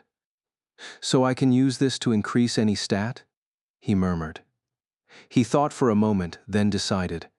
All points to mana. The instant he confirmed his choice, his mana stat shifted. Mana 35 plus 5. A wave of warmth washed over him as the new mana coursed through his body. Damon gasped, feeling the energy surge. It actually worked. My mana really grew. I can feel it. For a fleeting moment, his fear and worries vanished, replaced by the euphoria of growth. Damon had spent years trying to grow stronger through training, but the results had always been incremental at best. Now he had gained power in an instant. And all I had to do was kill one person, he whispered, a smile creeping across his face. The rush of power eclipsed the moral weight of what he'd done. Lost in his exhilaration, he didn't notice his shadow until it returned to its place beneath his feet. It shifted unnaturally, its edges darkening, as if mirroring his smile. But as Damon continued to grin, the shadow seemed to frown, its form twisting, with an almost worried expression. Damon's eyes flickered down, his smile faltering. Narrowing his gaze, he muttered, "The system isn't all good, but it rewards me for my actions." He paused. "Speaking of rewards, I also got a skill." He focused on the Skills tab, and the moment the information materialized, his breath caught. His eyes widened in disbelief as he read the description, the words sending a shiver down his spine. Chapter 22, Potentially Glaring Evidence. The system panel revealed the Skill tab, and as Damon carefully read through the details, he felt an involuntary thrill rise within him. The description of his newly acquired skill exceeded his expectations. It was an active skill, to ensure he wasn't imagining things in a desperate bid to distract himself from reality. Damon forced himself to calm down and reread the skill description, his eyes scanning the words with precision. Skill 5X. Description: the warriors of the Sky Continent, Voldrin, embodied freedom and limitless growth, their achievements inspiring the concept of boundless potential reflected in this skill. Effect: 5X amplifies a chosen stat by 5 times its base value for 5 minutes. Type: active. Cooldown: 10 minutes. Damon couldn't help but feel impressed. The skill's potential was immense. He paused, considering the reference to Voldrin, the northeastern continent known for its flying cities, airships, and nomadic lifestyle. Their strong sense of independence and freedom was legendary, as was their worship of both the unknown god of the demons and the goddess of doom. This duality had once branded Voldrin as heretical, though the temple had rescinded its judgment centuries ago. Parts of Voldrin have supposedly been taken over by demons recently, Damon mused. The truce between demons and the goddess's race made such rumors more intriguing than concerning, but he pushed the thought aside. What truly captivated him now was the skill's ability.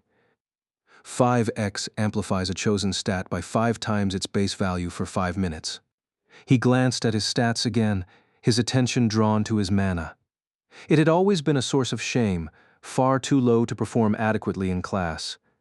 Even after adding the 5 attribute points earlier, raising his mana to 35, it still felt insignificant. But now, with this skill, everything seemed different. 5X to mana, Damon muttered, eager to test the skill. A sudden surge rippled through his body as mana swelled within him, flooding his system like a rushing tide. The intensity far surpassed the warmth he'd felt earlier. Empowered, he smiled, momentarily free of his fears and doubts. HP 50. Mana 175, Vorga 175, F5X. Strength 9. Agility 12. Speed 25. Endurance 10. Class Shadow 100. Shadow hunger levels 0%. Shadow level 1. Condition: Shadow is full. Attributes: Umbra. Skills: 5x. Lock. His mana had soared to an impressive 175. For the first time, Damon had a tangible amount of energy to wield, an advantage he had never experienced before. The implications were not lost on him. The skill might not seem overwhelming now, but as his stats grew, multiplying any of them by 5 could make him an unstoppable force. If I keep increasing my mana, this skill alone could make me an enemy no one would dare to face. His excitement bubbled over. Deciding to test his newfound strength, Damon recalled what he'd been taught in elemental class. He focused on his shadow attribute, channeling the energy into his hand. Slowly, a ball of shadow magic formed, pulsing with raw potential. Damon's smile widened. His power, long dismissed as weak, finally had substance. Pointing his hand toward a nearby tree, he unleashed the shadow ball. It shot forward, dark energy crackling as it struck the tree. With a loud crack, the tree split, part of it collapsing under the force. Damon stared at the damage, his chest heaving with exhilaration. For the first time, he felt like he truly mattered in this world, a dangerous force in the making. This is only the beginning. Damon smiled, his chest rising with exhilaration. Ha ha ha, it worked. I did it, he exclaimed, fists clenched triumphantly. He looked down at his shadow, a grin still plastered across his face. Did you see that? I did it. My power isn't useless anymore. I did it. The shadow beneath him seemed to respond, clapping its hands in a soundless gesture of celebration. For a moment, the animosity he had felt toward his shadow dissolved in the thrill of his newfound strength. The guilt and anguish of killing Lark Bonaire were momentarily forgotten, buried beneath his euphoria. Glancing at his mana, Damon frowned as realization struck. The single shadow ball he had unleashed had drained 50 mana points. No wonder I couldn't do this before. My normal mana pool could never handle it. That one attack cost more than my pitiful 30 mana could hold. He clenched his fist, determination flaring in his eyes. But now I can get stronger. I can earn attribute points and increase my power even further. With renewed vigor, Damon formed another shadow ball and then experimented with other techniques. However, his enthusiasm quickly drained his mana to 0, leaving him exhausted well before the 5-minute duration of his skill expired. Despite the fatigue, he couldn't sit still, his excitement undiminished. Damon eagerly awaited the cooldown period to end, so he could explore the skill's potential in other stats. After 10 minutes passed, Damon rose and approached a nearby training dummy. He tried lifting it with one hand, but failed miserably. All right, let's see how this works with strength, he muttered. Activating the skill 5x, he focused on his strength stat. Strength 45, 5x. A surge of raw power coursed through his body, his muscles responding with newfound vigor. Damon grabbed the dummy again, this time lifting it with little effort. The sheer strength amazed him. This is incredible, he whispered, a smile tugging at his lips as he tested his enhanced strength with various exercises. Once the cooldown reset again, Damon turned his attention to other stats. With every activation of 5x, his abilities soared to unimaginable levels. When he boosted his speed, the effect was astonishing, his movements blurring as he darted around the training ground. However, his endurance couldn't keep pace with his newfound velocity, and he exhausted himself well before the 5-minute timer expired. Finally, Damon turned to his most unique stat, shadow energy. Already at 100, the boost pushed it to an overwhelming 500. Yet, To his frustration, he felt no noticeable difference. Why? What does it mean? Why can't I feel anything? He wondered, but he shook his head. It doesn't matter for now, I'll figure it out later. By the time Damon finished his tests, the sun had set, and darkness blanketed the training ground. He returned to where his academy uniform hung, finding it dry and freshly mended. After slipping into the pristine clothing, he waited a little longer for the night to deepen. Then, he made his way back to the academy. Damon's steps felt lighter as he approached the war walls, though a subtle unease lingered. The intense hunger he had felt that morning was gone, his shadow satiated from its grisly feast on Lark Bonaire. Yet, the memory of that act weighed on him, twisting his heart with unease no matter how hard he tried to suppress it. Sneaking into his room undetected, Damon sighed in relief. He shrugged off his academy jacket, ready to collapse into bed, but as he placed the jacket on his chair, he froze. His hand instinctively went to his chest. The brooch was gone. A chill ran down Damon's spine. If I left it at the scene of the crime, the thought was like ice in his veins. It would be glaring evidence. Chapter 23. Uncertain Ally. Damon stared out through the window, his thoughts a storm of uncertainty. He considered returning to the forest where he had killed Lark Bonaire, but the idea quickly soured in his mind. If I go back, I'll just make more mistakes, leave more evidence. His brooch's absence gnawed at him, but it wasn't incriminating evidence by itself. There was no clear link between him and the gruesome death. Everything about Lark Bonaire's demise pointed to a monster, a creature with claws and power far beyond Damon's own. As long as I stick to that story, I'm fine, he muttered under his breath. In fact, I just need to act like I know nothing at all. I never saw Lark Bonaire or anyone else. In the world beyond these walls, nobles wouldn't need hard evidence to act against him. As a lowly commoner, they could have him arrested, tortured for answers, or worse, with only a shred of suspicion. But here, within the bounds of Aether Academy, things were different. The academy was more than just a school. It was a fortress of neutrality. Damon clenched his fists, drawing some comfort from his unique status. As a student of Aether Academy, he was granted a form of diplomatic immunity. No noble, no matter how powerful, could touch him without the Academy's consent.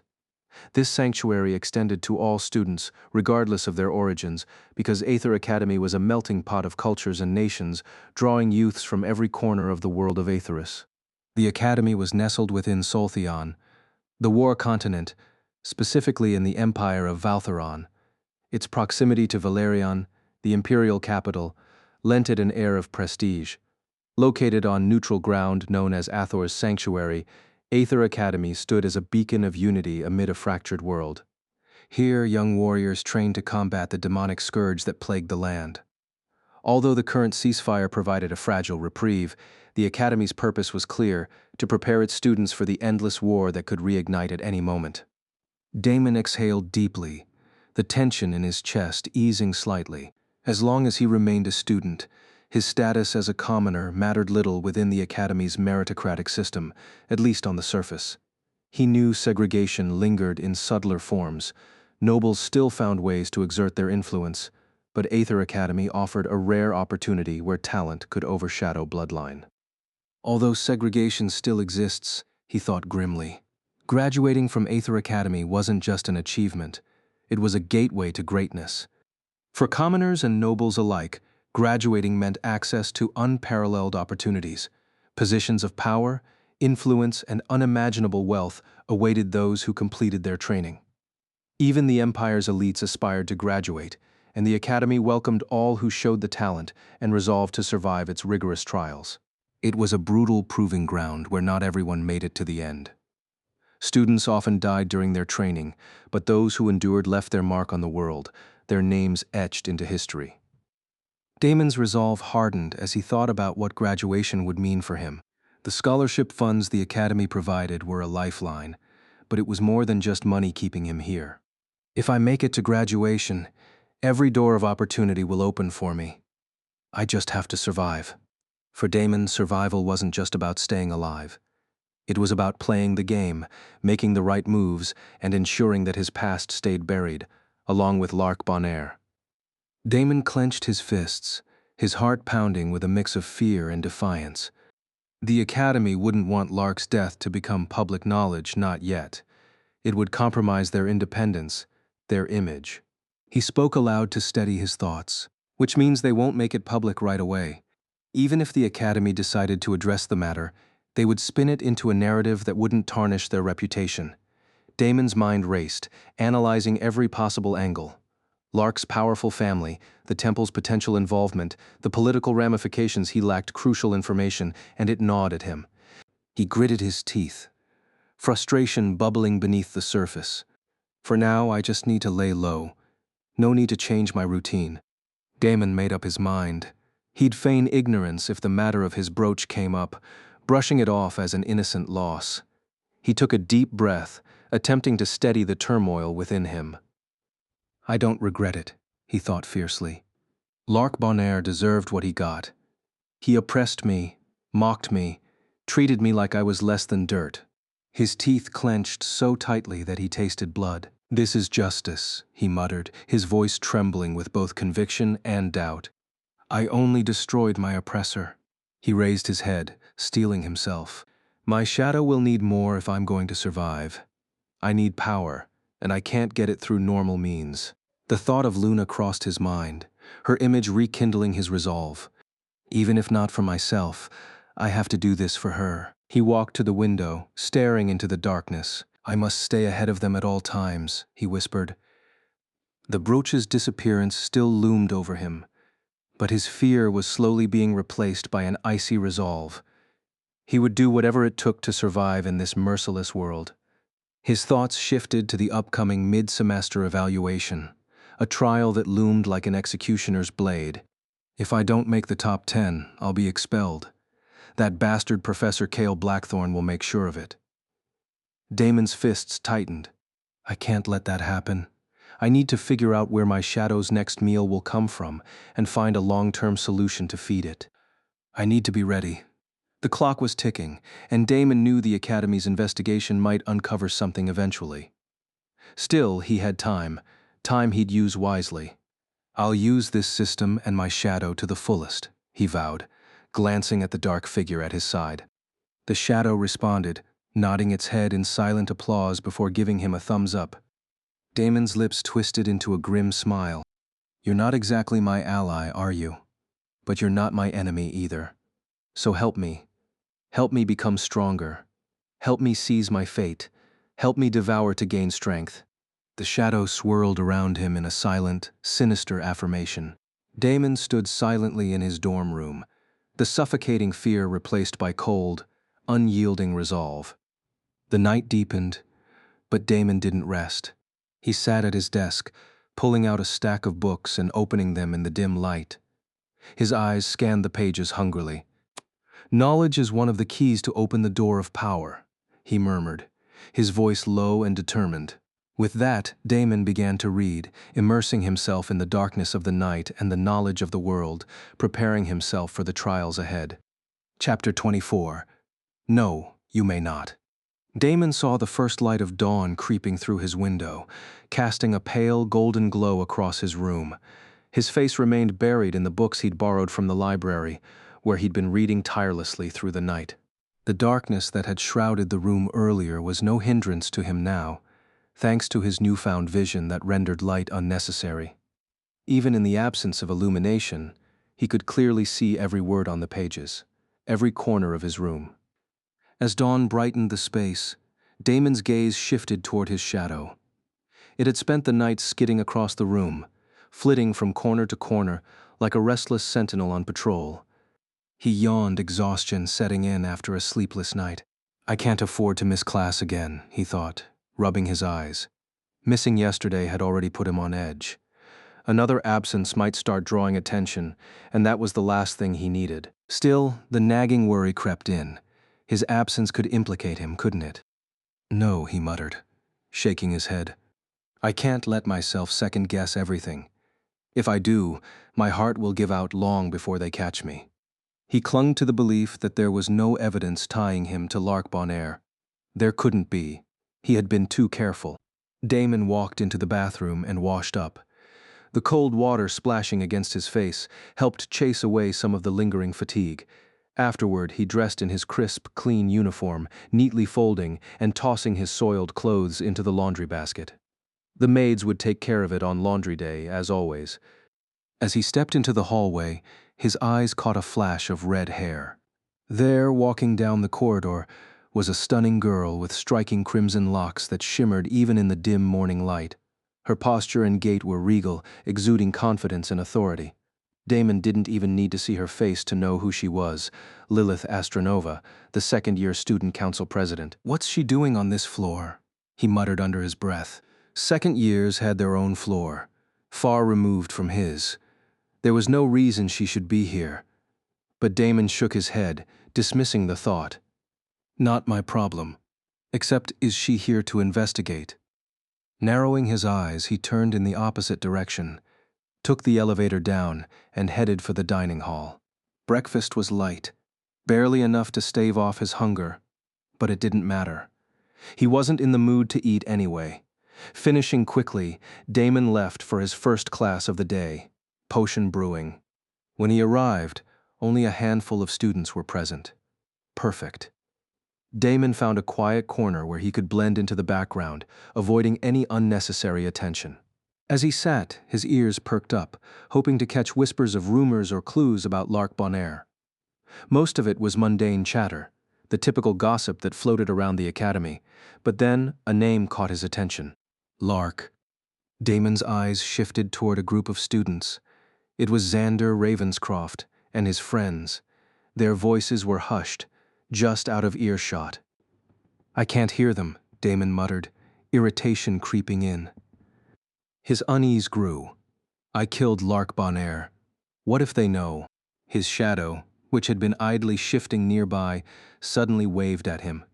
Damon blinked, startled. "You want to listen in on them?" The shadow nodded, its form quivering in anticipation. Damon hesitated, biting his lip. It felt risky, but he couldn't let this opportunity slip by. "Fine," he whispered, "but don't get caught." The shadow saluted him before slithering under the desks, blending seamlessly with the natural shadows cast by the morning light. It moved unnoticed, positioning itself beneath Xander's group. Damon's heart raced, his palms clammy with anxiety. "Don't get caught. Don't get caught." The shadow merged flawlessly into the room's inanimate darkness, becoming nearly invisible. Damon forced himself to breathe steadily, trying to look nonchalant as the class filled up. Eventually, the professor arrived, and the shadow slipped back to Damon's side. Leaning closer to it, Damon whispered, "Well, do they know he's dead?" The shadow shook its head. Damon exhaled, relief washing over him. "So they don't suspect me?" The shadow shook its head again, then gestured with a series of movements that Damon instinctively understood. "They noticed he didn't come back last night," Damon murmured, piecing the information together. "And they haven't seen him this morning either." The shadow continued to gesture. "They tried calling his pager, but he didn't pick up. So they reported his absence to the academy, just in case he got into trouble." Damon's chest tightened. "How thoughtful of them," he muttered bitterly. Then, narrowing his eyes, he added, "Let me guess. Reporting it on such short notice was Xander Ravenscroft's idea, wasn't it?" The shadow nodded. "I figured as much. That bastard, he's not stupid." "No, it's more like he has excellent judgment." Damon's gaze locked onto Xander, a simmering resentment bubbling beneath his calm exterior. "He always causes problems for me, even without meaning to." His voice was laced with venom. "I hate him even more now." He sighed, slumping slightly in his chair. "How could I not hate someone who treats me like I'm less than the dirt beneath his feet?" The professor began the lecture. But Damon's mind remained elsewhere, his thoughts entangled in schemes and strategies for staying ahead of those who might stand in his way. The professor droned on and on, his monotone voice blending into the background as Damon half listened. He jotted down the important parts of the lecture, but his mind kept wandering, preoccupied with thoughts of Lark Bonaire. Lark was dead, and no matter how much Damon wanted to dismiss it, the weight of that reality bore down on him. The guilt and paranoia gnawed at him, making it hard to focus. Class eventually ended, followed by the next, and soon it was lunchtime. During lectures, Damon couldn't ignore the subtle glances cast his way by Evangeline Brightwater. The number one first year, her reputation was as pristine as her golden hair and sun-marked eyes, but her attention unsettled him. Damon hadn't even noticed at first. It was his shadow that informed him, giving him a nudge and pointing her out. Each time her gaze lingered, it added to his unease. Why is she looking at me, he wondered.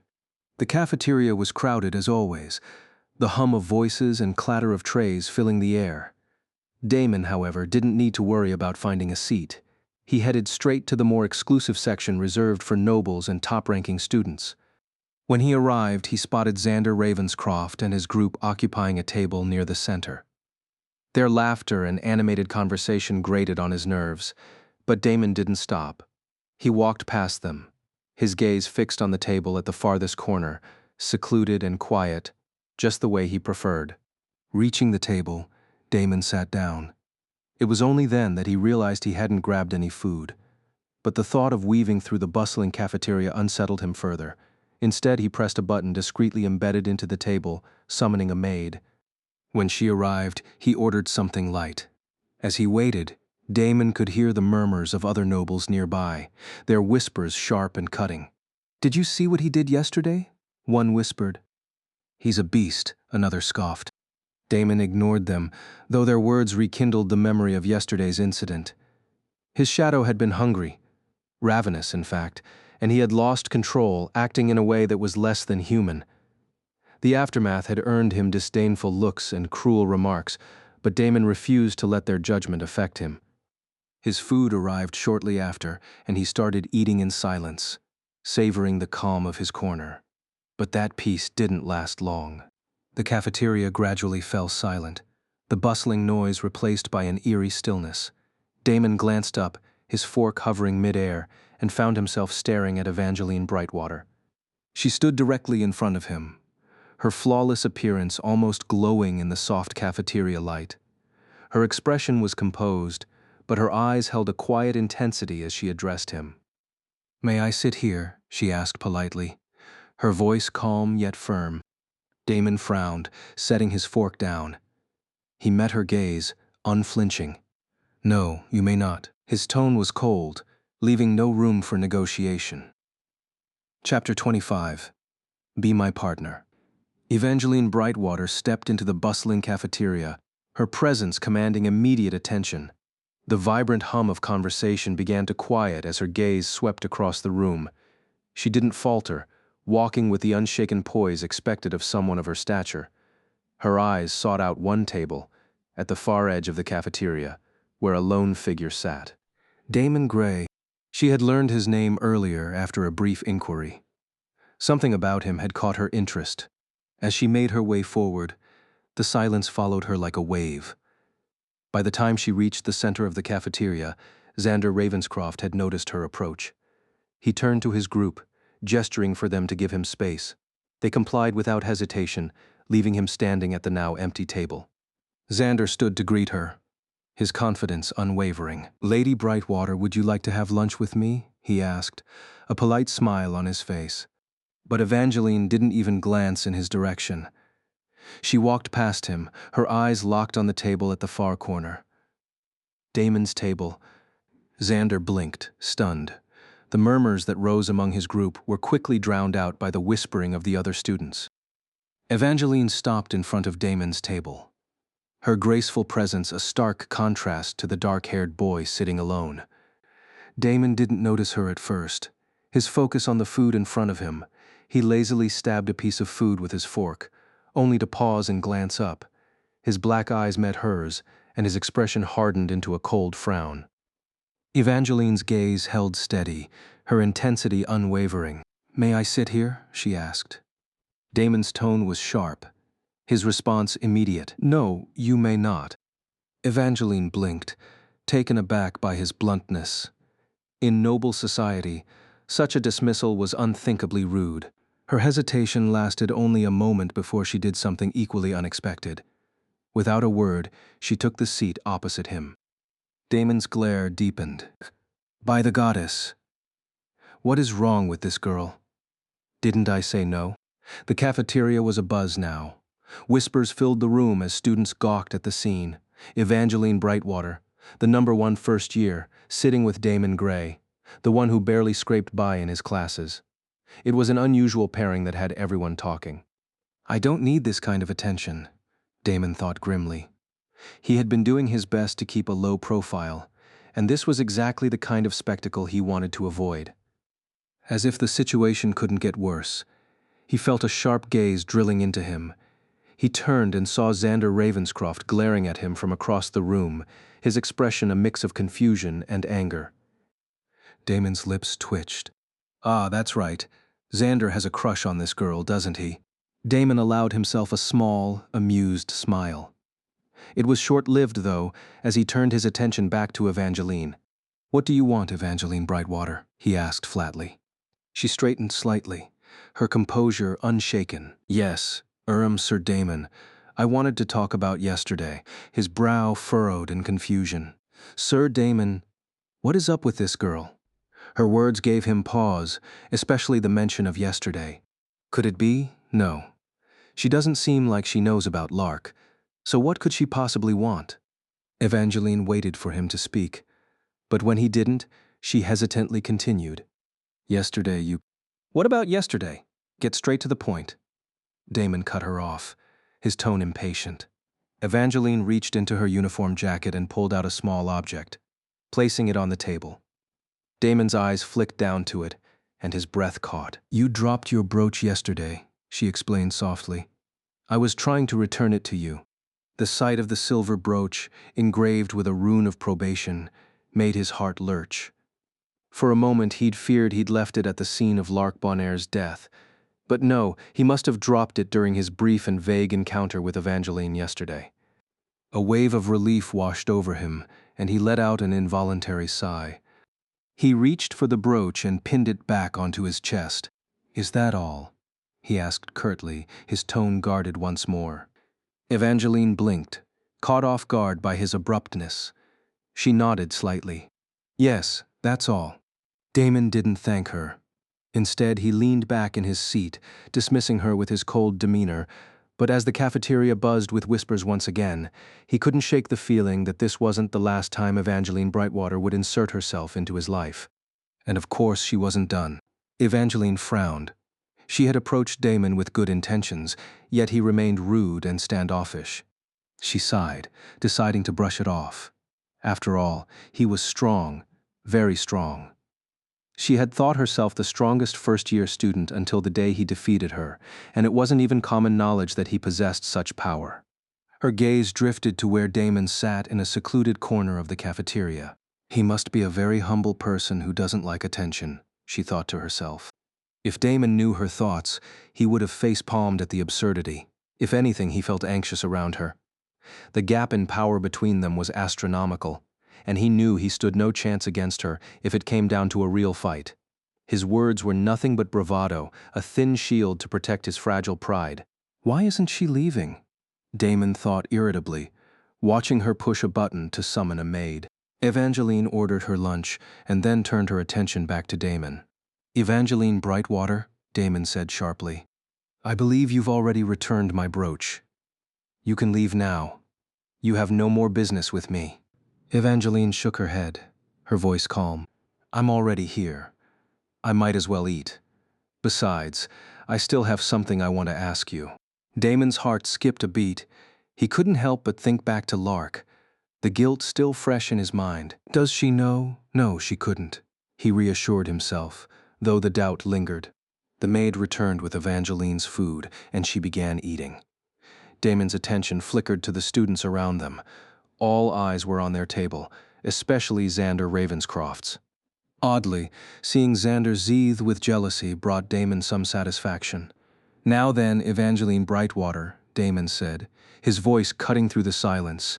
What do you want? Get to the point. I don't have all day. Evangeline lifted her glass to her lips, taking a small sip. Just call me Evangeline. We're classmates in the same year, after all. Damon sighed impatiently. I said don't beat around the bush. May I call you Damon as well? She asked casually. I mean, if you're on a first-name basis with me, it's only fair that I do the same. Damon groaned inwardly, his frustration mounting. I said get to the point. Since you clearly have no intention of talking, I'm leaving. He stood abruptly, leaving her behind, but her voice stopped him in his tracks. Wait, Damon, wait, she called, her voice loud enough to carry across the cafeteria. I wanted to ask you to be my partner. The room fell silent. Damon almost tripped over his own feet at her words. His face twisted in disbelief. Xander Ravenscroft's eyes widened in shock, and the entire cafeteria erupted into murmurs. Damon's mind raced. Partner? What is she talking about? This has to be some kind of misunderstanding. He considered walking out to avoid the scrutiny. But with so many eyes on him, his legs felt like lead. Reluctantly, he turned back and resumed his seat, masking his anxiety behind a cold expression. Explain yourself, he demanded, his voice flat, but his nerves far from calm.